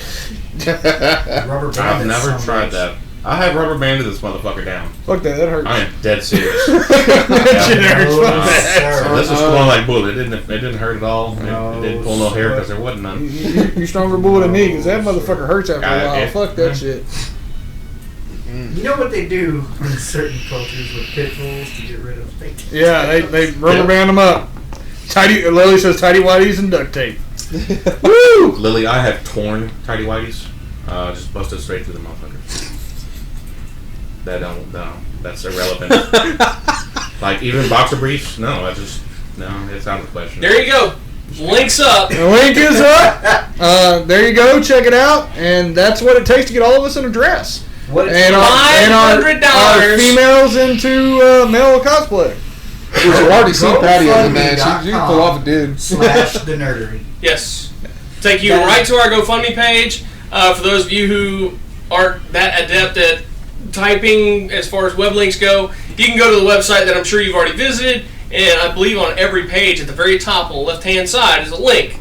Nerdery Improvement Fund. So that means there'll be at least 3 bearded ladies. Lily says yes. You can't get that shit in any freak show around right now. I'm just saying, you know. Yes, shut Chris up. Hey, make me. Sup. Fucking Chris. Yeah, because Senpai said so. Babe, just send a fucking Arby's sandwich over here. That might shut You me send up. one to me that ain't gonna shut. Hey. That won't shut me up because you'll hear me. Ain't no bullshit. Oh, yeah. Yeah, he's on it, but he's talking. Oh, yeah. Just eat it. Like I said, to get me to eat that entire motherfucking big ass sandwich. So let me that was some willpower, let dude. me get this straight. Let me get this straight. Do you not understand what we're doing? Our cosplay for the Halloween was like turnover, I guess so to speak, is that we're all going drag. Yeah. Yep. If our GoFundMe goal is If the GoFundMe hits, yeah. if the GoFundMe hits, I got a friend who can do all our makeup. She works at Sephora. My He's wife good. can do it. She was in cosmetology. In fact, hold on. I gotta dress like talk to shit. her. I'm gonna text her. So Lewis, you've What already been kind of planning chick? yours out, haven't you? We know what kind of chick. well, I mean, can I dress like a bull dyke? No. Because I think I'm halfway there already. Lily says she can do makeup too. Yeah, she can. Lily, we're gonna let you dress Ricky up. Oh, she'd be happy to. I know she'd be happy Oh, to. Yeah. God. She's jumping for joy right fucking now. So instead of that other time when you caught him wearing your panties and bra, it'd be totally different. She never caught me. Yeah. He's got his cotton patch pirate. Don't get it twisted, okay? Man. I'm I gotta about to dress do like a chick. I'm about to do a Monica. Just for JD. I might even do a mommy. But wait a minute, okay, if we're dressing like chicks, does that mean like you guys gotta shave? Oh, I'd No. shave it a heartbeat. Because I already shaved like yesterday. Yes, that is absolutely true. David Lewis is already, you know, his dressing and all that is already paid for. Am I You are reading this correct, right? sir. Not gonna get all that out of me, but I'll donate $200 to the cause off GoFundMe. But at least I can get my Lewis extras already The since it's fuck? paid for. That is holy shit. Because David, of course, if y'all don't know, David, Wow. when we had a little thing going Yeah. before, David actually did pay to get Lewis in a dress. Which Yes, that was him, dude. Yeah, I know, that was him. it's just been waiting for the right time. He just didn't get the rest of us in a dress. That's coming up. Lewis is gonna do it. I promise you that. I'll make him. Why do I feel like our listeners are really gonna rally this and get their people to throw in on this? This is gonna happen. It probably will. Hey, don't be scared. Yeah. I really feel like I'm gonna be like all chicked out. That'll be thanks to your woman. Yeah, Lily says she's got wax, so I think you're fucked. She's gonna pass that shit to all her friends. Oh hell, shit. Okay, you know what? Hey, this is what it takes to get Ricky in a dress. Come on. I'm going as Big Boo from Orange is the New Black. The link has also been tweeted out. Hey, we can do Chris up as Matilda. No. I'm going to pick an anime character because I mean that's just me. That's just fair. I mean, am I right? Yeah, you're right. I'll go I'm as, going to do an anime character that it really is girly. Fuck it, just for us and for the nerdery. Fuck it. How about that? Yeah, like I said, I have no shame, so this doesn't embarrass me at all. I'll go as Zero Suit Samus. No, Please no. I'm totally kidding. That's just too tight. I can't do that. That's a lot of butt. That's la butt. Oh gosh. Adam, If you're the lowest, she's going to have you a Sailor Adam, Moon. thank you for the page like. Yep, thank you. Yes, Thank and you. Adam. Oh, Sailor Moon tweet, for Chris. Retweet. I could probably support. I'd rather Mars. You know, Who said that? It's Lily. Funny part is that I'd is rather probably do one of the most constant gender bins. Yes. At Yeah, most of the it is. conventions is It's Sailor Moon. I would rather do Mars because actually she's actually my favorite from them. So I think you should do Cammy from Street Fighter. fuck that. That little unitard that goes right up the butt crack. Psylocke. No, Psylocke. anime. Nope, anime. Lady Deadpool. Anime. Oh, okay, anime. Don't worry, I'll pick. Don't worry, I'll pick. But Lily, matter of fact, Lily had the right idea. I'm probably going to pick, since it's such a massive subgenre in anime, All right, it's probably Magical Girl. So what y'all haven't seen is what David just Yeah. posted. Well, Lily, I'll pay mine in cash, but just have to get them all to split the cost of $300 because they know I'll pay my $200. I promised. So that means we have $200 into this, so $300 more. 200. David's gonna make this happen. He's making it happen. David can't wait. I bet you, JD. David, are you going to be in the peanut JD, gallery that day? What are you doing, JD? I'm producing. Nah. Now that day, sir. That's a very girly What are look. you be wearing? What am I going to be wearing? Jessica Rabbit. Hell yeah! That counts as anime. That counts. It does count. Jessica Holy Rabbit. Shit, man. I just Why posted it not? to my Facebook. I know how That's my cheap. fucked up friends are probably gonna be like, "Oh shit, hell yeah!" Do this. Yeah, that's what I did too. I went ahead and posted off to link out. So, hey, you know what? It's all the fun of it. I don't care. Yeah, it's yeah. What's I mean- Lily doing the yes for? Because she's all excited about it. Oh, I know because she's of what super David excited. I know she's Oh. excited because of the Jessica Rabbit thing and David. But I know she's going to get this out to her people. And, Hey, you know, and let me just say, her people are very numbers friendly. Numbers off yeah. Westheimer. Oh, yeah, definitely. Oh yeah. shit. The fetish Big balls, this is going to go down. These people will donate for this, so I am so, So, going to look like a chick. I guess what I'll do is I'll find something I can do with a foxtail, and I'll borrow one of my daughter's foxtails. Oh, yeah. Oh, shit. Damn. Lily's This guy's excited going to full see me Kitsune. as Jessica Rabbit. Yeah. Yeah.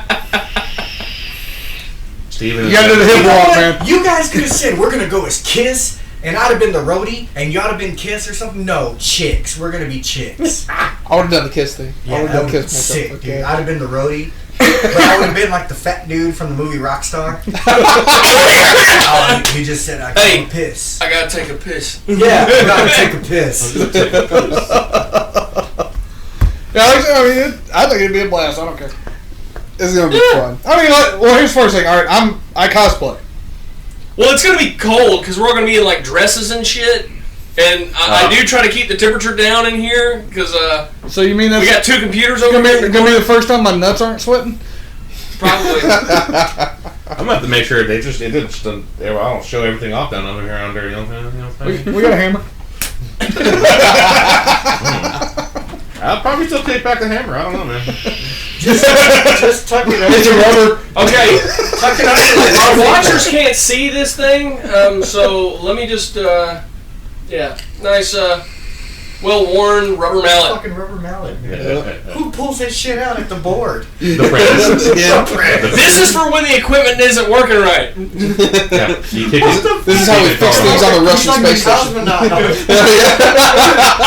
It's like get out of here! This is how we fix things on the Russian space station.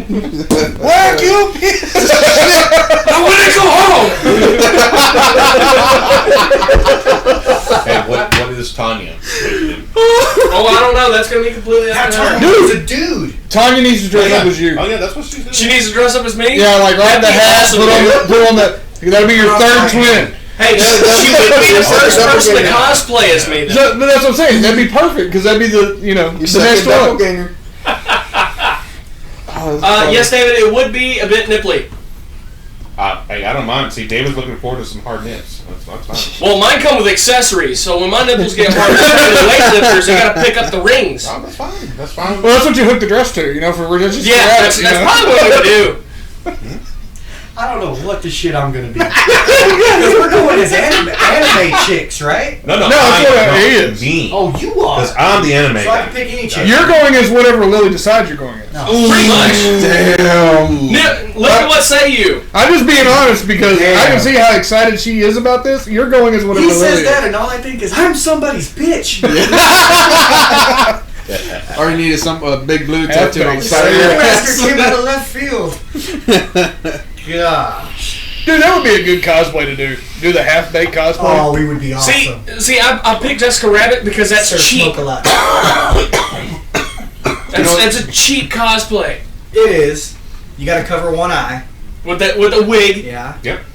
Cover one eye. And a red dress. A red dress Sequin. and purple Sequin gloves. dress. Why the fuck do I know all this? Like, Dude! Because we were kids and we were checking it out.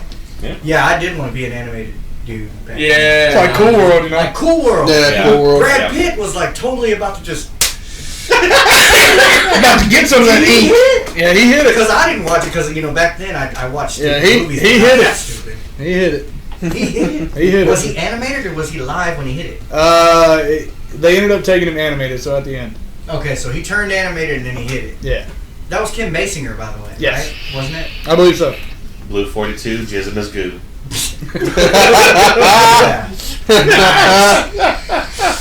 Okay, so I gotta retweet this and I gotta post it because this is gonna happen. I can guarantee. Oh yeah. Okay. No. To clarify things. Yes. Yes. If you look on there, the goal says $550. That's because $50 was donated to us a while back. Yep. And basically it's $500 on top of that $50. That $50 is not part of this fundraiser. Yeah. This is just for this go round. Yes. Now, are we doing the show? Yeah, we're gonna be doing Yeah, the we'll be show. doing the show in The there. whole They're show. gonna be they're gonna be broadcasting it. I will be in at work. character, or can I just be Rick? Oh, you You can be Rick. Rick. Oh, yeah. Okay. You're just going to be dressed in Dress- You know what's bad? Like symbiote and shit. Like fucking Venom or something. What's bad is when everybody goes outside, before the show, when you can't vape inside. Oh yeah. Oh, that's gonna be great. David says he did not hit. He hit someone else. You think an attack, but what he's saying is he hit someone else. He wasn't after Kim Basinger's character. Well, it's I'm sorry, I wasn't speaking of the blonde. I was speaking of the little brown-headed character. I can't think of the the right yeah. context. Sorry. He banged someone else. People still use banged. David says Ricky for female formality. Female formality with an eye like Ricky Lake. No.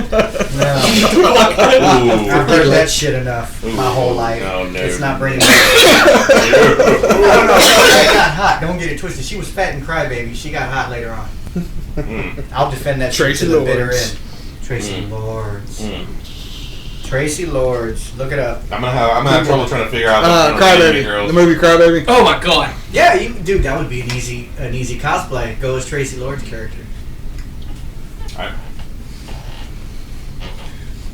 Okay. Well, we didn't get a whole lot of questions, but we did get some shit going. Well, So the YouTube's still going to roll on for about another 15 minutes. However, our listeners are about out of time. The audio about to cut out. listeners, the Halloween cosplay thing, if it happens, you may want to be on YouTube and checking that one out. Yep. Huge thank you to All Star Comics and Captain Jack's Elixirs. Captain Jack's Elixirs, located 322 East Texas Avenue. Phone number 281-837-3543. CaptainJacksElixirs.com. And All Star Comics in the Brew Wings parking lot. 6916 Garth Road, Baytown, Texas. Phone number 281-839-7127. That is directly across from the San Jacinto Mall. That is correct. Right next door to the Agonage, once again, for those of you who don't speak. For those of y'all who have cable, right there next to Xfinity. Yeah. The historic San Jacinto Mall. Oh, historic. Story. Waiting to be torn down. Well, for those of you listening, be sure to tune in next week for more hilarity and dumb crap. And we'll be asking you anything. Yep. So, we'll talk to y'all next week. For those of you watching, just hang in there. Bye. Bye. Later. Bye. But if you're on YouTube, we're still on. Yes, we're still on. Why are you still staring at me? So now that I'm gonna go ahead and pick up and go ahead and try to decide an anime character, female. Sailor Mars. No, hold on. Check this out. I'm going somewhere with this. I can legitimize now what I fucking hate in hentai, because that means my bitch grew a dick, and it's gonna be a big one. Hey, you can always go as one of the water sport girls. Oh, that's too easy. That's too easy. That's just a one-piece bikini in there. Anyway. No, honestly, no. I will not pick a hentai girl. I'm not doing that. Have a tentacle hanging out. And the tentacle wrapped around my throat or something. Yeah, no. It will be a very, very popular anime female character. That's gonna be hard. I don't know, man. If I decide on a magical girl, that subgenre will probably be Sailor Mars from Sailor Moon. Other than that, man, I don't know. I do not know. God, she's gonna. Oh my God, she's Shitload to gonna choose spread from. this shit like wildfire. All your friends are gonna see you in drag. So am I. That'll be the first friend time. just now got back to me. She was like, I was about to say, you know what? That wouldn't be the first time because I've done it for Halloween before, so. No. That would be the first time for me. It'd be the first for me too. Here I was cussing everybody out for putting me in a fucking dress, but yeah, talk some shit now. Hey, a good friend of the show, I'm not going to say his name, but we hung out a lot all throughout school. He lived at the back of a trailer park. I actually walked all the way to the front, bare-ass, to check his mail. So, of everything I've done in my past, that's what's up. Drag it and all that bad. Did you fart while you were walking? Oh, constantly. Why do you think they wouldn't let me in the house? They're like, hey, dude, thanks for the mail, but you smell like butt. No, they're like, dude, quit farting. Get out. Tickle. Yeah, I was going to comment on that. That is not a boom or any kind of microphone technology. This is a hanging by the head Hang on, skeleton. Let me pan the camera here. Happy Halloween. Tickle. Yes, my wife and kids started decorating. Lewis, Tanya has seen me in a wedding dress a few times when I did it for Rocky.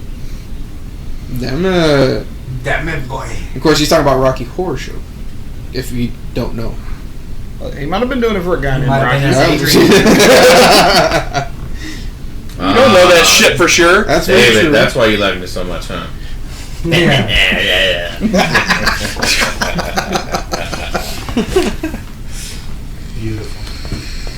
Beautiful. Reggie's just thinking about all the shit he's about to get when he gets home. Oh, yeah. I'm just trying to. No, I'm at the point now. Like David's throwing 2 bills already. So Dude, my homegirl's totally down to do our makeup. see, She's I'm totally sure down. Lily will do mine. Tell her she's going to have to help me with my dress. That's what's up. See. I guarantee you she's. When gonna are we spread doing that. this? Are we People- doing this come on. Halloween day? How many people? She's asking for a date. Like, she's down to do this. What is that going to fall on? If it does happen. Yeah, no. If it's I tell you what. near that weekend, because the day before Halloween it is Sunday. Yeah, it's a Sunday. And I know Halloween. I work all through that because I work Halloween. I work all through that. So. That would be the 30th. Which is All Hallows Yep, Eve. see? All Hallows Eve. And I so- work on my last day is Halloween Is that a day or night shift? day. Well, good. You can make it. Nope. You can pop in long enough to show off your dress. That sounded horrible. I'll tell you what'll happen. Oh, All right, if this goal is met by Halloween, we'll do it day before Halloween. If it's not met, but I am seeing progress, I will increase the amount, not dramatically, but I'll increase the amount, and whenever it is hit, we'll do that drag episode. Regardless of Halloween, we'll do drag. Regardless. Okay, regardless. So there you go. Okay. So no matter what, at some point, Because it's still cosplay. Think about that too. Yeah, It's not just for Halloween. It's also cosplay. And actually, if you go and you look at that cosplay shaming article, there's a picture of my wife Tanya, who wrote that article, next to another Harley Quinn, Man. Yeah, man. Yeah, it was amazing. and he was actually he was a cool dude. He really was. Man Quinn. all right. So Adam Escobar, which I'm guessing is that Adam, That's him. Yeah. says he's counting his kids' piggy bank money to donate. Got to see Ricky in a dress. Oh. This is my family, people. This is my cousin. It's for a good thing. It's for a good Thanks, thing. Adam. It's for a good thing, Rick. Yes, it's for we need a for better a camera. very good thing. We need a better router. I want to start in streaming in HD, and we need more mics. Shit, that's me. I definitely look forward to the mics. That'd be sweet. Yes, because and Lily, as a matter of fact, the reason Ricky he's a little quieter than everybody else is the mic we use is directional. Yeah, which is facing. And we need an omnidirectional mic. So. Well, I'm actually everything's already set up. Everything's ready to order. Like everything's already been picked out and decided on. Even at that. For Ricky's new shirt. Oh yes. Ricky needs a shirt. Well, we also have our other member that needs a shirt as well. Yes. Yes. We need 2 new shirts. We need more. And those shirts are cheap for us. Everything. And guys, what? Just tech. But before y'all think about it, I mean, us doing this little stuff like this, we're pushing hard to keep making this better. We're pushing hard to make sure we make these cons so we can give y'all interviews. It doesn't seem like we're here because we're goofy, but there's a lot of fucking work that goes in with all this shit. Yes. And a lot of time and a lot of where we're at work trying to do other stuff and get all this stuff going and keep everything going. But we appreciate y'all. Yes. But y'all, y'all sitting here and watching, some goofy bastards talk about comics and give you, real reviews about things and real reviews about tech and thank y'all for watching. And as a matter of fact, right now, as far as my comic books go, I'm unsponsored. So everything I review, I'm buying cash money, my money. Yep. Everything we were doing, this is all our own money. Think about how the Nerdist runs. Think about how IGN runs, and even some of the other lower ones as well. Yeah, they are way up there. They are ad supported, donation supported, all kinds of everything supported. Yeah. Multi streams of income, and which we are seriously trying to hold off on extensive advertisements. Yeah. Oh yeah. We're trying to hold off from doing that as long as possible. Yeah. Well, guys, and look at it this way: you are our fans. Believe it or not, we've moved up. Yeah. There are a lot of places, other casts and things that have been going a lot longer than we have. Yes. We're not mentioning any We've names. blown past them because of you. Because of you. Y'all are the ones that make this happen. So all credit goes to you. Let me just say, let me add something to that. I just started, and I'm already heavily appreciative. Like, that's huge. Like, you become a part of something because you're friends in it, and you make friends with everybody. Well, 2 of my friends in it, and you make friends with everybody else, and you're having a good time. You're very gracious because it's supported by the people that are paying attention. Perfect example, David. Yes. Yeah. Especially with what he just commented. He said, well, don't know if y'all will get funded by Halloween. Maybe y'all could get away with dressing as female pilgrims for a Thanksgiving episode. Can we have Lewis as the turkey? Dude, I told him to do a Pugsley. I'm a turkey! Eat me! I'll fucking do it. I will do it. I'll do Pugsley. Fuck yes. Oh shit. I've always wanted to do that. I'm not even going to lie. Is that going to be the 100th episode per chance? Thanksgiving? Oh shit. Oh, damn. Let me check. Check it on the calendar. Fucking table. We got to decide if we got to put the turkey through the table or not. Still got to do that. Double rock bottom, baby. That's awesome. Dude, backyard wrestling at its finest. I've done that. We're not doing for the 100th episode. We will have midget wrestlers at the table. Our 100th episode will fall on February 19th, according to my math. Hey, that will Valentine's Day. That's 4 days after my birthday. My birthday is February 15th. Damn it. Yeah. Yeah, Valentine's. Tentacle love. And the most expensive flowers in fucking history. No Yeah. So Lily, to answer your question from like a couple episodes ago, Lily said, "Hey, have you asked JD about what's up with you guys? Why aren't y'all streaming in like 1080p or something? I was like, It's not possible. I said at the current time, It's not possible, well, but not with our equipment. Not with our equipment. yeah. No, not streaming. Not for YouTube. No.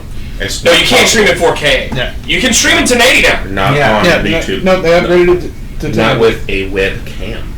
Oh no, yeah, it was I'm trying a to say- camera. I was Yeah. trying to say a webcam, the highest webcam technology, just barely came out, and it's by Razer, and it's barely 720p. Yeah. Webcam. I'm not saying like big nice cam. I'm talking about webcam. Yeah. Yes.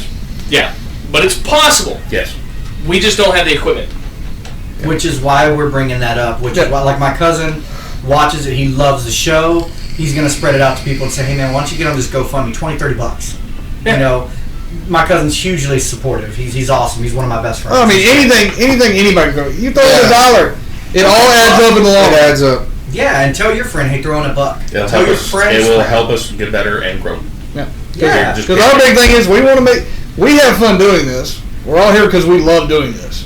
Yes. We ain't getting paid, y'all. I promise. We'll get a lot better con coverage too. A lot better con coverage. You And know- we'll go even further if we finally get to that point. You know, like I know me and JD's talked about definitely.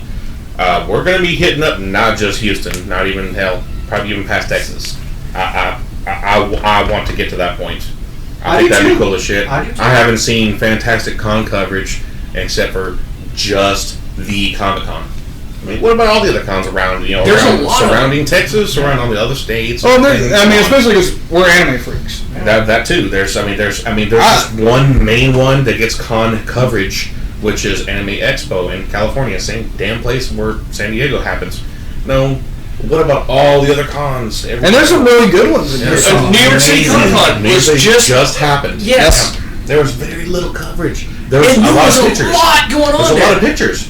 And there was A lot of releases, a lot of Yes, information, a lot of news movie on- trailers. Yes. I mean, the Iron Fist trailer. Damn. Yeah. There's a lot of little news and everything else, and then The new Power Rangers Yeah, trailer. Power Rangers. Yeah. A lot of pictures, but where is us doing interviews, taking video, doing a tour of the con like you're there? I mean, well, it's not happening because we're not there yet. Yeah. But we're working. We're working. That's what we're trying to get to. We're working. Now, do keep in mind, yes, we do get press approval for a fair amount of conventions. Yeah. However, as far as food, travel, lodging, That shit adds up, y'all. We have to pay that. That is all. I mean, if y'all don't realize, like, we take our videos on these. Now, if y'all don't know, these are iPad Pros 256. That's a little over $1,000. Yes. Actually, more than that. Mine was 1,200. That's something we covered because we wanted y'all to have the best video. yes. Look at those interviews that we got. Yeah, if you look at the the videos, most recent ones. those were actually taken in 4K. Now, they had to be dropped to 1080 because that's all that YouTube can handle. Yes. When YouTube can handle more, we can re-put those out, They're and they currently will be working on full larger 4K. server farms to support 4K. There are currently 3 4K videos on YouTube, and they were published by YouTube. And I And mean, that was testing to see what kind of load it puts on their servers. when you take cons, you know, we all get together and split rooms, but you're still talking about 400 plus just for rooms. Yes. Yeah. Then, Yeah. then food, and then, you know, so we take a lot of personal loss on it because we want to do this to get it out to y'all. And not to mention, Aside from us just having fun. Yeah, because now, man, I say we love doing We're it, trying to but record we all. want y'all to see everything because that we see. some of y'all are working. You don't get to go to these cons. Some of y'all don't have time. Some of y'all have fear of being around that many people. yeah. We already plan on doing, as we do these other cons, doing walkthroughs. Videos. Yes. Yes. Where we're actually strolling the con so you can see what it looks like. Or try to get some GoPros or something like that. My Punisher outfit would actually be perfect. Yeah, There you go. Yeah. You know, because I wanted, we were to discuss doing it last time we didn't get to. Yeah. But especially us in cosplay, so you can see what it's like to be a cosplayer. What it's like walking around. One of my favorite things cosplaying is the kids. David, Helicon has been going for nearly 30 years. Yeah, Akon. Yeah, and it does not get covered for shit. Yeah, yeah, David. Yeah, okay, perfect example. That's in Dallas. And it's huge. It's a really big one. Have you seen coverage? Tell me, Dave, have you seen coverage of a con while you weren't there? Tell me. Yeah, video coverage. Video coverage. Like any sort of like quality coverage of it. Quality candid One coverage. or two, but not many. But it's usually not one. It's Just SDCC. It's Edited. adjusted. Yeah, we do candid. We barely do any edits. I've done maybe a couple of my edits to my videos I've uploaded, but Yeah, most times if you're seeing mine, guys, it's probably not edited. I'm literally taking the video, and as soon as we're done for the night, I start uploading. Yeah. So you're seeing it as fast as we can possibly get, because I want you to have a real feel. That too. There's shit that happens at cons that I don't want to edit out. about. They're funny, or comments that are going on, or things that are. I mean, even while we're doing interviews. Yeah. I mean, the hilarity of the people that are so oblivious they walk in front of the camera is fucking funny. Go back and watch the Doug Jones interview. Yes. Because I literally had less than 20 minutes to prepare for that interview. And I was with him for that. And I just crammed as much information into my head as I could inside of, and I didn't even use the whole 20 minutes. Because I wanted to be there before that deadline, so I only used about 10 minutes. Go back and look at my Nicole Marie Jean interview. I was ill prepared for that one. No, not necessarily ill prepared. I'm prepared for what she was going to be doing. I was fucking nervous because she's goofy, she's silly. I'm like, I have to interview her. She's gonna mess with you. And it was a silly, awesome interview. It was very awesome. I'm glad she did it. I really appreciate it. But man, I sometimes every once I'll go back and watch it and laugh my fucking ass off. Oh, yeah. It was hilarious, dude. Yeah. She touched me with the strong. Now, also bear in mind, even these cons that we do get press approval for, generally we only get 2 to 4 press passes. And for those of you who don't know, I think we're 7 people strong now. 7 people strong. 7 people strong, because it takes 7 people to cover everything, and we still miss a lot. Fast. 7 with both fast and quality, yes. Yes. Mm-hmm. Yes, and if we're all there. If we only get 2 press passes, then we have to pay for anybody else that's going. We have to pay that out of pocket. And believe me, y'all, we run these cons. It's yes. Y'all first day. Y'all go to a con, y'all get to stroll. We don't. We fucking book it because we're like, all right, we literally have a list. Everything's going to JD. Hey, we got this one at this time. This. And 90% of the times, there is less than 10 minutes in between each fucking interview to make it from one side of the con to the other. Yes, Space City, I think, grand total, downtime with no interviews, I think, grand total over 3 days, I think there was an hour. An hour where we did not have an interview scheduled. Yeah, and we had several that we didn't get to complete. We didn't get to. No. Yeah. I mean, we missed some good interviews because, of course, some of them are doing, like, we didn't get to get George. We didn't get to get, because they had to go do other stuff, and we could not catch them in any time. Which he's one of our favorite people to interview. We couldn't catch it. And David, you are correct. Yes, David. I mean, okay. I mean, those other cons, yes, but I was specifically asking for ACON for like our Houston area people that are like, damn, I wonder how ACON is. So you answered that, but at the same time. Well, even a lot of the Comic-Cons, even San Japan, which is one of the biggest anime cons, it doesn't get covered hardly at all either. Because I was trying to look at some information up since we didn't get to go. Like and we were talking about. All I keep seeing is, oh man, it was great. Yeah. And then I did this. Okay, bye.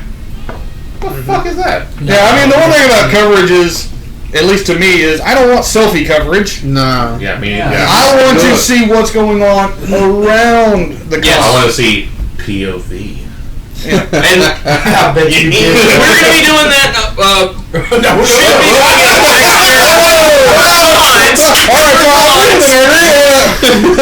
to the nerdery. It's POV style. Yes, con coverage POV style. Yeah, and I mean that's what we've talked about, and it should be because you need to see everything going on. Yeah. You need to see whose ass is in front of us. Okay, this is perfect. What if they let me go in and record Hentai Fest at Anime Monster? Oh, we can't publish it on YouTube. No, we can't. We can't. You're gonna go through and edit and block every part of it, and you have to kill the sex sounds. Yep. I'll still record it. That'll be a special broadcast sent out to you. I'll do a special broadcast after the con. See, and David, I haven't been to ACON. I went to ACON, I think, twice. I never did ACON. Just because of time. It's always seems like it's on a working week, and I can't pull it off. But I mean, that's the whole thing. We will, if we have the ability to do it, we're glad to go to all these cons and try to get you all the information and try to get the interviews with people that you actually care to check out. Or some of them, you may not even realize it was that person. I mean, a lot of people that we've talked to didn't know what all Doug Jones did. Yeah. Have no clue who Doug Jones is, and they've seen him 1,000 times. Everything. He's been favorite characters of theirs. He was in Mystery Men. I mean, we're talking Halloween right now.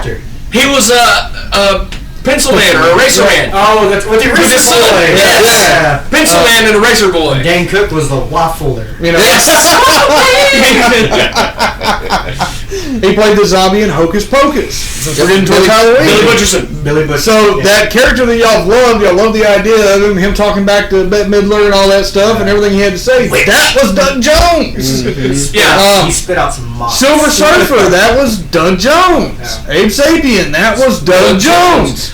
Legion, the Ice Cream Man, the Ice Cream first Man. like real twisted demon you see. Is Yeah, Doug his Jones. was walking like. Yeah. Yes, that was the first thing he did that really caught my eye. So- Because he wasn't wearing as much prosthetics. No, it wasn't. It was really more of his facial. Wasn't it? Yeah. The main actor The was, main- yeah. Yeah. That's Vision. Okay. Yep. Yeah. I mean, so y'all have seen him a lot, but most people didn't know who he was. I've had some students that have watched the interviews and they're like, I didn't know that. Mm-hmm. Yeah, that was him, dude. He's awesome. He's great. Yeah. So yeah, I mean, that's as we get bigger, that's what we're trying to do for all y'all. We want to get out and let y'all see it. Retro. Oh yes, Retro Heard about Retro. Palooza. I just saw that today. Yeah, I didn't know anything about Yeah. that one. That it's hard to get in touch with them. Facebook message. Yeah. You want me to? Dude, we Sure. should do that. But we also have the Gulf Coast Toy Show coming up here in a couple weeks. And our good friend of the show, Chris Foreman, him and his nephew will be there. They will both be doing commissions. His nephew, Devin, was actually at their show last year. His first time he ever did commissions. Now, bear in mind, he's a little boy. And he's in a lower income household. And he wants all the cool toys that all his friends have. Oh yeah. So this is how he supports that. And maybe I've bought a few sketch covers from him. They're great. They're great sketches. Yeah. They're awesome. For his age, he's doing awesome work. But yeah, he's going to be there again this year. And I missed it last year because I always had another event and I don't remember what. But I do plan on going this year. I mean, like I said, I'll gladly hit as many as we can possibly hit. As long as we can afford to hit them. A lot of people don't know there's actually a gaming convention that takes place on the deck of the USS Texas. I did not know about that. Yes, it is a lock-in gaming convention. Yeah. No shit. Yes. That's dope. I That's want fucking to cool. go. I do want to go, Yeah. but it is pricey.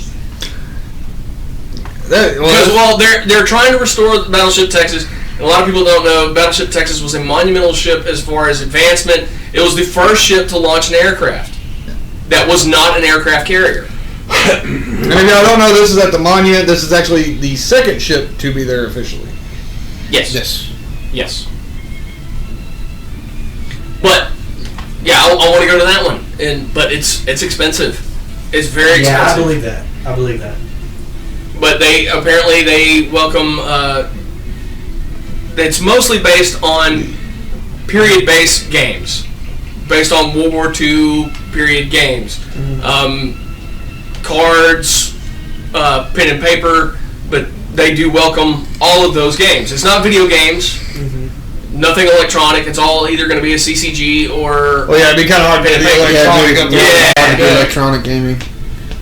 But I mean, TCGs, tabletops. Yeah. Yeah. I mean, all of Yeah, and I want to go. I want to play. That'd be awesome. World War II edition of D&D. That'd be a D20 Classic. Yeah. D20 Classic Warfare. But yeah, there's a lot of these conventions. They're all over, and we want to cover as many as possible, but it does require a great deal of money. League? Hell yeah. What's that? I'm looking on that Retro Palooza Houston Yes. site, and I'm looking at the tournament times for Saturday, tournament times for Sunday. Street You got Fighter 1991 2 Campus Turbo, Challenge, yeah. Super Smash Brothers Wii U, Street Fighter 2 Turbo SNES, Oh! Super Tecmo Bowl NES. Sunday, Donkey Kong Country competition cartridge for the SNES. Yes. Hell yeah. Bomberman on the Sega Saturn. The last great Holy crap! Rocket League for PS4, 2 vs. 2, and the ultimate. Dr. I'll Mario. go up on this motherfucker. Dr. fucking Mario on the NES on Sunday. What's up? You know what? Sup? Oh, who doesn't love Dr. fucking Mario? That was a badass You know, game. Best doctor It's ever. Pasadena Convention Center, right there. You know, my brother and I used to go to house parties all the time, You bug him up. and he had that on like the little mobile plug-in the TV game, Yeah. and basically he'd bring it everywhere we went. As soon as somebody talked about gaming, he would hook it up to their TV, hand me the controller, and go, "Anybody beats him? Well, we're going to be doing a lot of business together." Because we had the video store. Oh, yeah. So we had all the new video games and movies before anybody else did. We had them before they were on sale. Very good, very good. Adam, if you're still watching, thank you again for that share. To everyone else also that you know, please like, share, retweet, Follow, subscribe. whatever you got, whatever you want to do, please do Yep. it. Thank you, Adam, again. There's a share. Yes. Thank you, man. Because believe it or not, on YouTube, numbers are actually important. Yes, they are. Yes. Not numbers of, they just subscribe, but numbers of people that actually watch. Yeah. Yes. It does make a difference. We need viewers. Well, there's also that too for like to get matter of fact, press, actual legitimate press for Anime Matsuri, among other cons, even outside of Houston. They look at the numbers. They look at total numbers of followers across all social media. Period. Me being the social media guy for all the nerdery stuff. Yeah, I do keep track every single day, multiple times a day across everything we have every single day. And yeah, it's a little tough. Yeah. It is a little tough, but I mean, I can understand why a lot of these cons, amongst anything else that we could try to do, they're going to look at that and think, okay, maybe, yeah, I want them to cover us. Well, we did not get a chance to. We got declined for Anime Matsuri. We're still going to go. I mean, that's con. Yeah, now we go anyway. Yeah. So we're going to be there any which way it goes. We had already, in fact, long before we even applied for media, we had already bought our tickets to be ready to go. Yeah. Yep. It's just Anime Matsuri is that. It's just that. It was that awesome. Good. And it's It really was. But you know what? If you're going to Anime Matsuri, talk to them. Tell them, hey, what about this group? Yeah. Maybe, Let 'em know, man. Someone comes across this video and sees this later and say, hey, I want to see Nerdery's coverage for... Yeah, coverage of Anime Matsuri, because we would do really good coverage of it. That's what we do. As far as broadcasting goes, this isn't YouTube and Spreaker and iTunes is not as far as we want to go. We want to go bigger. Yes. But it's the controlling body who decides who is allowed to get amplitude modulated radio space, frequency modulated radio space. It's all based on how many people are already listening to what you do. Yep. Yes. Mm-hmm. And guys, we're going further. Yes, we're going a lot further. This isn't stopping. We're trying. continuing on. We promise. Milestone number one that I want to see, because I would be so proud of it, because I love everything that we do, all of us. I want to see the YouTube plaque with the big chrome, Holy the shit. big chrome play symbol that you get at, I believe it's 100,000 subscribers. 100,000. Yes. Yeah, correct. Now you ought to see the one they have for $1 million. Yeah, I've seen it. Oh, that brings me to another thing. With 4K video viewing, it is on YouTube, but you have to do it through a PC or Mac, and it has to be, but it's still degraded. Well, it's Yes, it's not true. I was gonna add 4K. that too. I have YouTube linked up on one of my 4K TVs up, and it's when I'm scrolling through on the remote, It tells you. at 4K. A couple of yours have loaded up 4K. on 4K. Yes. and it shows. And it is in 4K. It definitely shows on my TV. It is in 4K. It's compressed 4K, but it is in 4K. Yes, it's compressed, and the audio, everything's still great. Yes, sir. The future is bright. As long as, like I said, we love what we're doing, so we're pushing forward. Adam, we're trying, man, and So, you just help. You Yep. just help more. Thank you, Adam, again. Yeah, we do appreciate that, because we want that plaque, and we want to keep interviewing these amazing people that have changed our lives growing up, and Hell we want yeah. to Share that with you. Yeah. I mean, true. When Yeah. there's times like, if you want to go back and see my dumbfounded moment, go back and look at the Hacksaw Jim Duggan. that was an idol when I was a kid. So interviewing him, that was amazing to me. My Jason David Frank. Jason David Frank. My Sam Jones. Sam Jones. Yeah. Yeah, Sam Jones. Sam Jones. I'm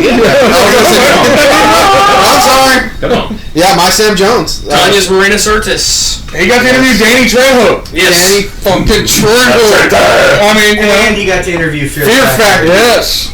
Which got blasted all over blabbermouth.net. Blabbermouth.net that covers all kinds of metal. They happen to pick it up, and they We were their source for that article. Yeah, we were their source, and it was my interview with for Comicpalooza. Matter of fact, they took it, they blasted it on their site, shared it on their Facebook. I'm like, holy shit! And I was cameraman for that. That's cool. Yeah. Believe it or not, y'all, it's really hard to get some of these interviews. Sometimes we have to badger these people. It takes a lot. Sometimes you got to give them the threatening eye. I mean, whatever the fuck it takes. And sometimes we're on the receiving end of brutality. I couldn't have the. I mean, I just didn't have it. I was a little worried that they'd shove us away, but he bugged. No, shove me away. We got to do that. Well, I'm one of those people. I'm not going to stop unless you tell me no. Straight up no. You know, you tell me straight up no. I'm not going to bother you. I'm not going to try to hassle you because that's pointless. That's not what we're here for. Hey, can we interview Danny Trejo? No. Well, fuck me, right? Well, we're so close to that. But see, now I always follow up with, can I ask why? Yeah, and now I will ask. You know, is there a reason, or is it something maybe we can do it another time? Or is there something that we need to do to be the next time we ask you? But yes, I will chase down and interview like a fucking dog chasing a bone. And sometimes I'm all over it. Sometimes we get shot down. Sometimes we get shot down horribly in flames. Yeah. Sometimes people are dickheads. Yes. Goddamn androids. Oh, I'm sorry. Was that a Star Trek Next Generation joke? That's a funny thing, and that's no secret. That's no secret about that individual. Go for it. Well, I'm not gonna go any further than that. I'll blast Well, we already burned him once. I'm not gonna burn it again. Yeah, we're not gonna do it again. And I don't like burning bridges because you never know what's gonna happen tomorrow. But there are times when we receive a large amount of abuse, and we take it in stride, and we just go on to the next person. We don't have time. My turn for that. As you take it in the butt like a champ.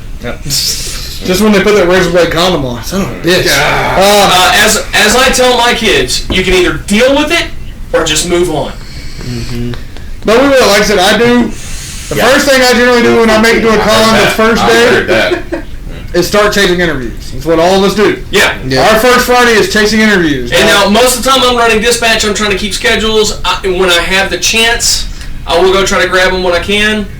Hell, and our next funds, we're trying to get super tiny little fucking walkie-talkie radios. Yes. Because sometimes it's hard to conversate. We can't hear the phones up on the show. We're busy. Can I be Redbird? We're busy. We're trying to texting. I'll be Red Rum. When we're busy, sometimes we don't pick up the text. I mean, shit. Yeah. We were what, mid-vape when we finally got the okay from the Fear Factory, and we almost bulldozed so many people. Now this panel has not gone up yet, but it will. The Stan Lee panel. All right. Former cast member Jimmy. We all got VIP packages. We all got our Stan Lee autograph tickets, and Jimmy's was stolen. Now I did everything in my power. I went to the top of the food chain to try to get it replaced, and it couldn't happen. But what I did get was I got him into what was a very exclusive panel. It's very exclusive for Stan Lee, and he's upstairs, and because I'd already told him, go wait upstairs. Why? Don't worry about it. Just go wait upstairs. You need to be on the 3rd floor.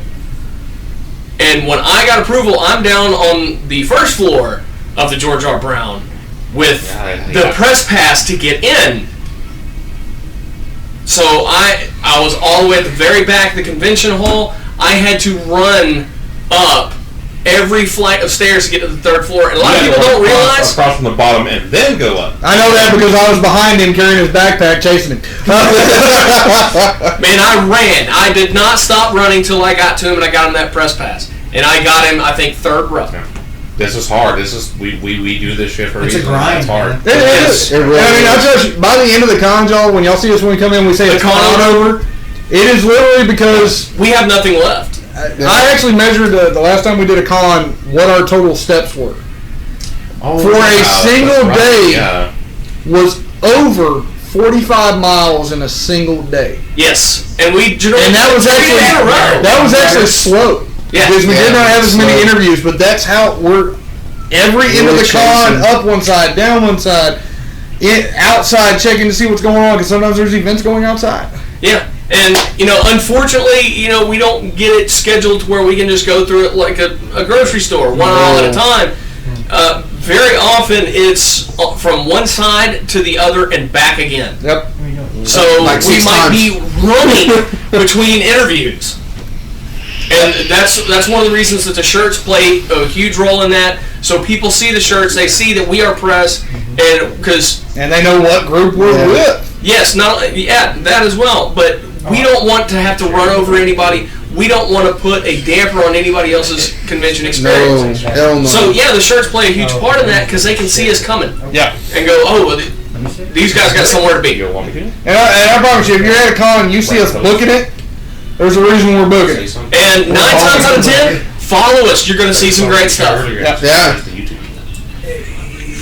I must have did. Hell, I can't even think of how many people actually stopped and just chilled out when we were doing the Matt Hawkins interview. Oh yeah. I mean, there was people all just pitted behind me. And we had a huge crowd when we interviewed Titan. Oh, yeah. Huge crowd. Stopped to watch and hear this man speak and hear what he had to say.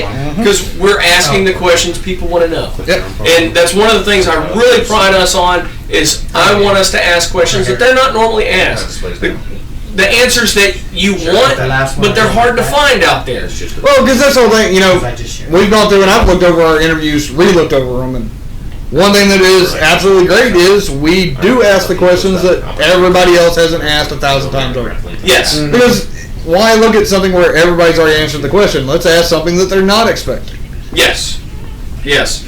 And we've thrown a few people off. Just look at Doug Jones about fell over when I brought up his 3-month career of being a mime. Yeah, he was actually taken aback by that. Yeah, he had. But his response was awesome. And Yes. I highly suggest you guys look up that interview on the YouTube so you can see it for yourself. That was actually That's on the Space City Comic Con playlist.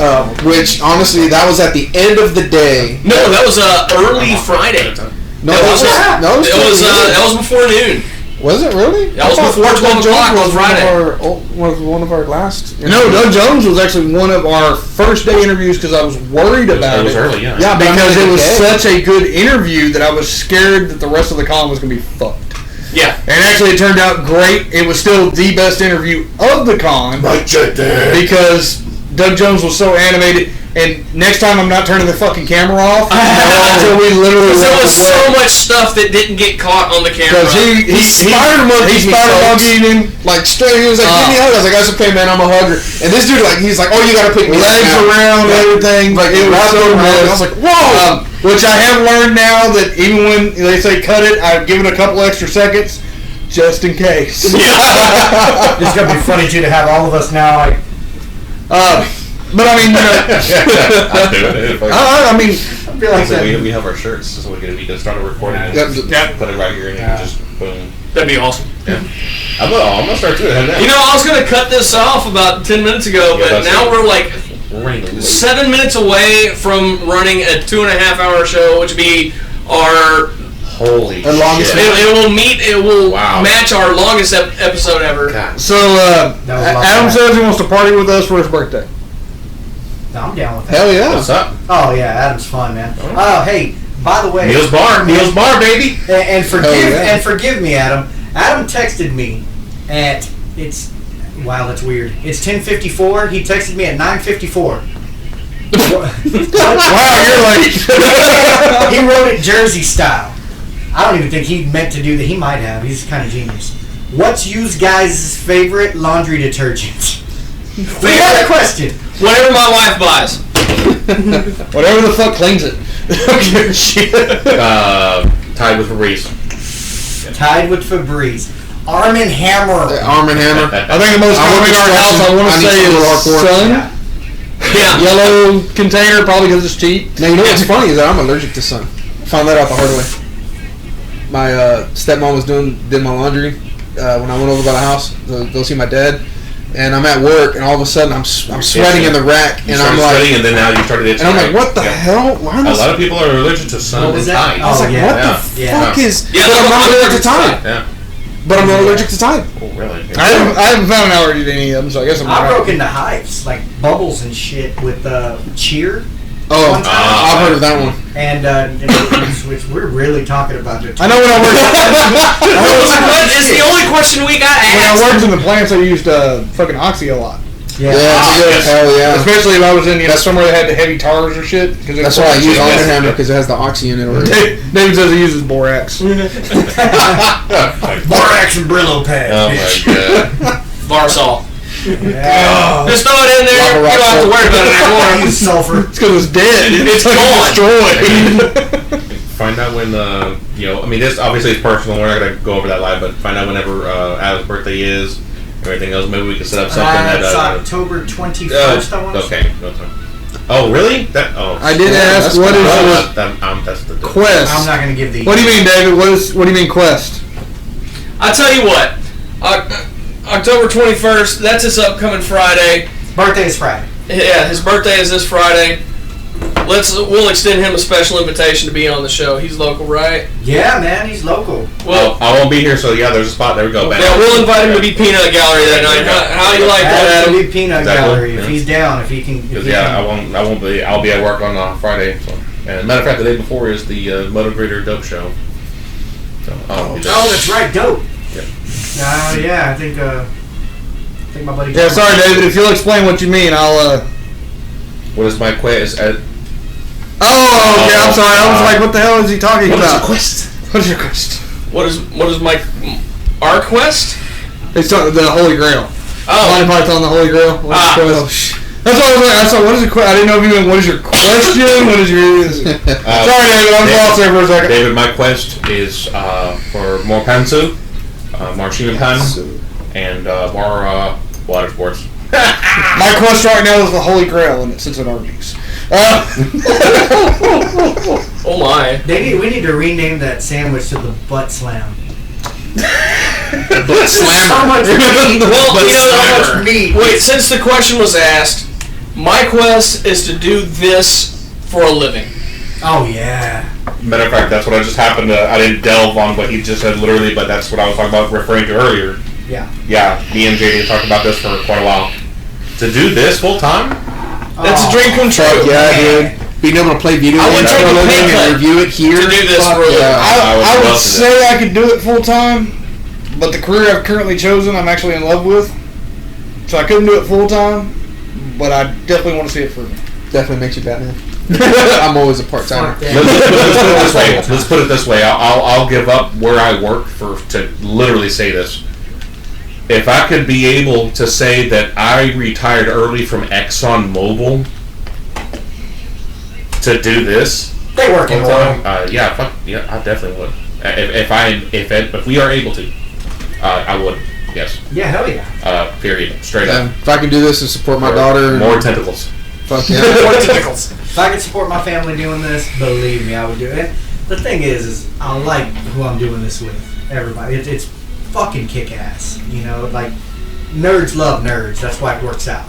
Yeah. Hell yeah. It's just when you can sit there and hang out with people and talk about shit that you love, and everybody loves the same shit. That's badass.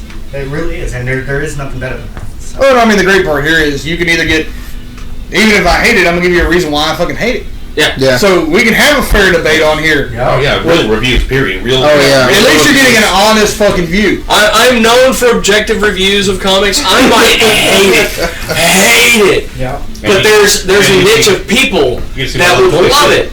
Goku. And for them, it would be perfect. And I'm gonna tell you that. I try to give a fair one, but now admittedly, when it's bad, it's bad. Like, now, if you see me really just like, there's only one, just one. Seriously. But playing with my toys. God Almighty. I mean, don't say the name because it's. I'm not going to. It might be a question, but yes, I have actually given a beyond terrible review.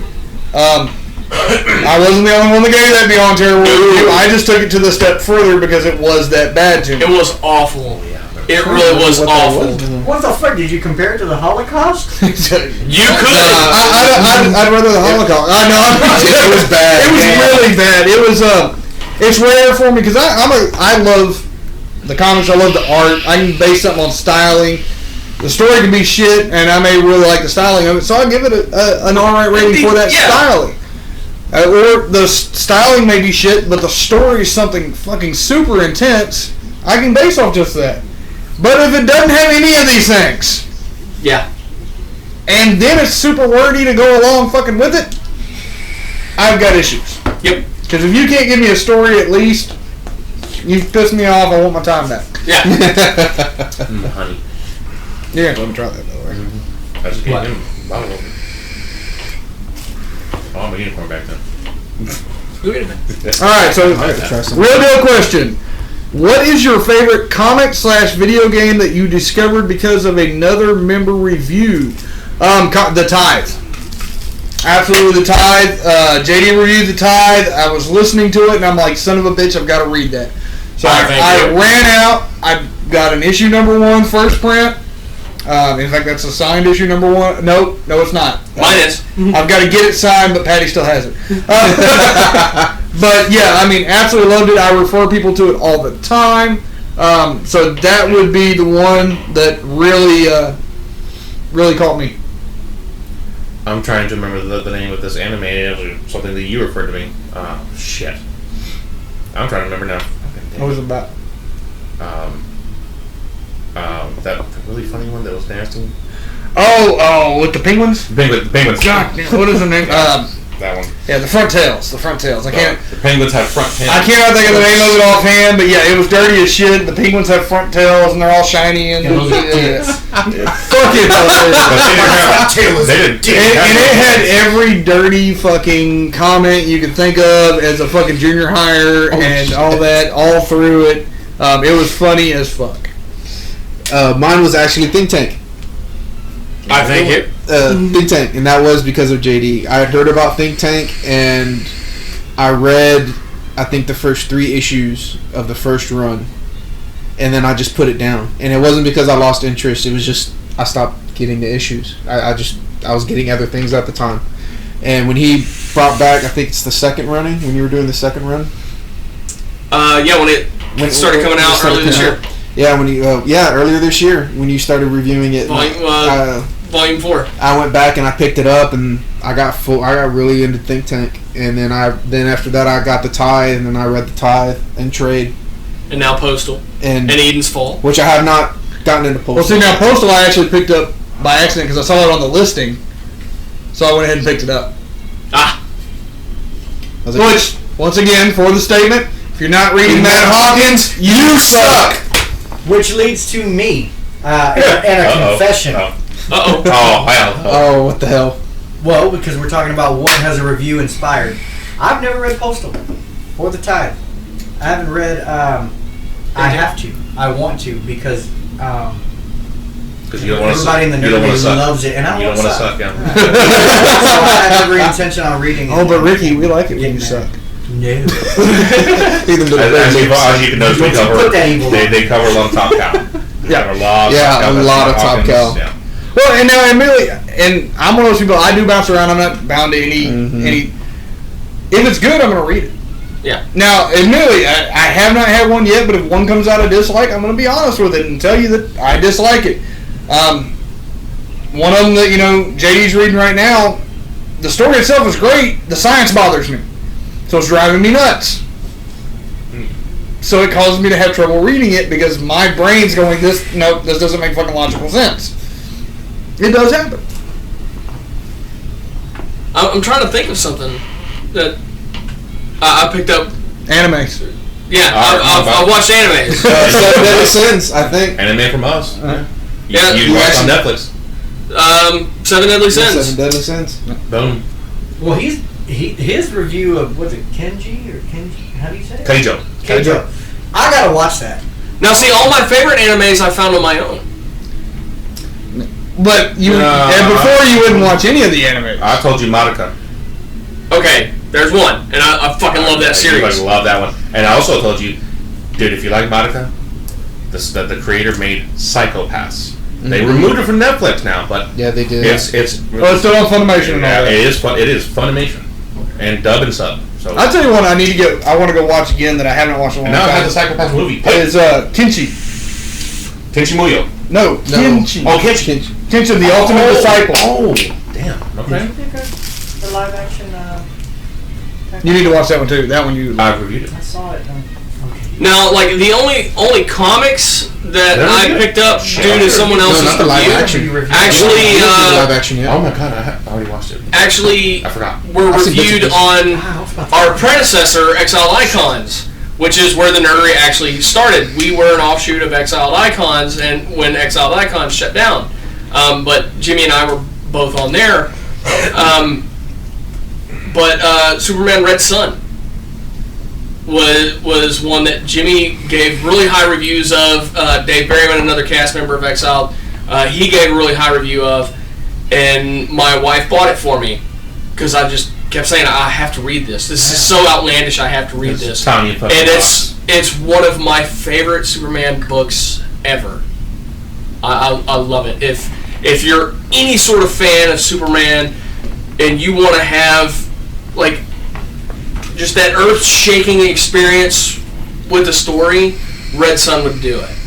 And I discovered Red Sun through Injustice, playing the game Injustice, because he was the outfit's available. The skin was available, so I was like, along with Hal Jordan's, Batman's, and Wonder Woman's. Injustice. Yeah. I just did so pumped until the animated movie. You know, the comic, books already out for it. the animated Red Sun that came out. Oh, I didn't even know that was animated. I watched it and I It's was also like, what the fuck is the this? And flyer it at the gives you a top. small synopsis. I want to say it was on Netflix. Superman Red Sun was on Netflix for a Yeah, it was. Yeah, the animated one. and I read and it said, oh, the Soviet, it explained what it was, and I was like, that's cool, I gotta check that out. Just the concept behind But it the was last amazing. 2 pages will fuck your world up. Yeah. See, that just made me think I need to go back and read my old Yeah, I need Omega to go Red and read comics. it, because I've never... Oh, Mega Red. Okay. That's a throwback. Oh, and let me just throw something out, because we had an awesome little discovery. I mean, I grew up, and I was born in '83, so when I got into comics, it was during the dark ages. It was the the early to mid '90s. Shit was being pumped out, and I still liked the Reign of the Superman series. That was my favorite for what series. it was at the time, because you're growing up and you're like, wait a minute, he's dead, and there's these other 4 beings other Supermen? claiming to be the real Superman. It was awesome. Until the real one So I shows get here up. today, and JD's going through a small box and says, man, I still need a Superman in Action Comics 691. And I'm like, wait a minute, what? Yes, Reign of the Superman or whatever. And I get on Google Duo because Lily doesn't have a FaceTime, so I get on Google Duo, and I'm like, babe, you want to go look at my comics? Boom, she finds it, and to my knowledge, while it's not It's not a valuable book. it's not a valuable book, but to my knowledge, it's wrapped in plastic, but it's not backed. But it's in good shape. I'm pretty positive it was in good shape, because I never really, once I read them once, I let them sit. And I was like, well, there you go, JD. Hey, going back and getting your collection, you can have it, dude. It's all good. That's a cool discovery. That's when it's like, hey, man, that's rad. I just happen to have it. Go ahead, have fun. Because I would much rather see a full collection than a collection of, I went through every week and I got these, and I don't have a full set or anything. What do I care? I want them to have it, and that's badass, man. Well, You really read it. a lot of some of our viewers and some of our listeners know that I had a pretty sizable collection, and it was sold without my knowledge, and I didn't receive any of the money, and I've been painstakingly trying to recollect everything I had. I remember every single comic book I had. I don't know why, but I do, and that's of that arc. That's the one that I was missing. Yeah, and that's cool. Really, thank you, Ricky. That Yeah, it man, makes my day. No, I'm glad I just happened to have it. I was super stoked because, you brought up Coastal City, and when you said it, I was like, I've read that. I have that. I'm pretty sure I have. I mean, I told you without a doubt. It's like, I'm pretty sure I have that. So yeah, I have it. So we have a comment. Of course, the tie, but I will give credit to the boy we give a lot of smack. It was Lewis that got me to buy the A-Force Secret Wars tie-in trade. Yes. Texans game. Oh, man. That what? What now? What I do? Oh, never mind. You weren't fucking listening. I heard something about A-Force. You're watching some gay things. You wish that's what it was, fucker. Anyways, what was it? Wait, let me ask. Is it men in tight pants? No. Are they bent over in front of each other? Nope. Okay, then. Don't lie to that man. That's exactly what it is. It's only offensive line. Anyways, No, he said, of course the tie, but I will give credit to the boy we give a lot of smack. It was Lewis's review of the A-Force that got me to buy the Secret Wars tie-in in trade. Nice. Nice. It was an awesome tie-in. It was a very awesome line, and you know, like I said, for when I was reviewing it, to actually see a full Avengers team of all the heroines, Yeah. of all the female heroes and female Avengers, you know, they really never did all that, at least to that degree. So, and I'm still following A-Force post Secret Wars, so hopefully I'll have a review on those comics once I read them. Well, we ran way over this week. You're welcome. Fans and Banes. But one more time, huge thank you to All Star Comics. Fantastic comic book store. That's a lot. Overkill. I call overkill. For the third time in this half. I closed everything up. But as fast as I am, who's first? All Star Comics and Games, 6916 Garth Road, Baytown, Texas. Phone number 281-839-7127. And huge thank you to Captain Jack's Elixirs, home of the Nerdery Vape line. They're at 322 East Texas Avenue, CaptainJacksElixirs.com. Phone number 281-837-3543. And thank you to everybody who watches, listens, share, like, subscribe, and interacts with us. Yes, comments and And remember, we're here for you. So you got some shit to say it. and yeah, y'all are the guys that make this possible. And don't forget, put up some money for our fundraiser and get us all in drag for a future episode. Even if it's $10, $5, $10, throw what you can. Just throw what you can. Throw what you can. You And want to see me as a? If you like anime, you want to see me as a magical girl? Throw up a little more. Yeah, throw some suggestions. Seriously, comment. And you can see me as Jessica Rabbit. Jessica Rabbit. So there's that. But thank you everybody for watching and sticking with us. Y'all are the reason we do this, and we really love to do it. So thank you guys. We'll talk to y'all next week. Bye. Bye. Bye. Later. Frank and Beans. Thanks. It was Master Bang.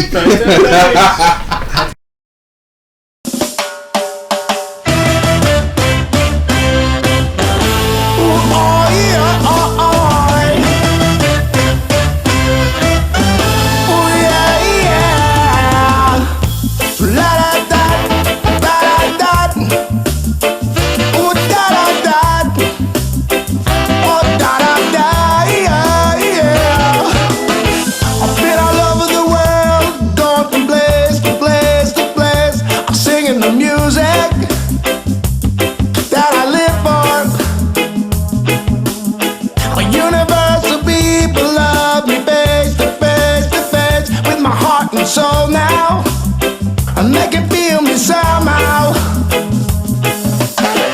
Oh, every night you bring me joy and happiness. One connection, yes, we two are one. Oh, me and you are dead.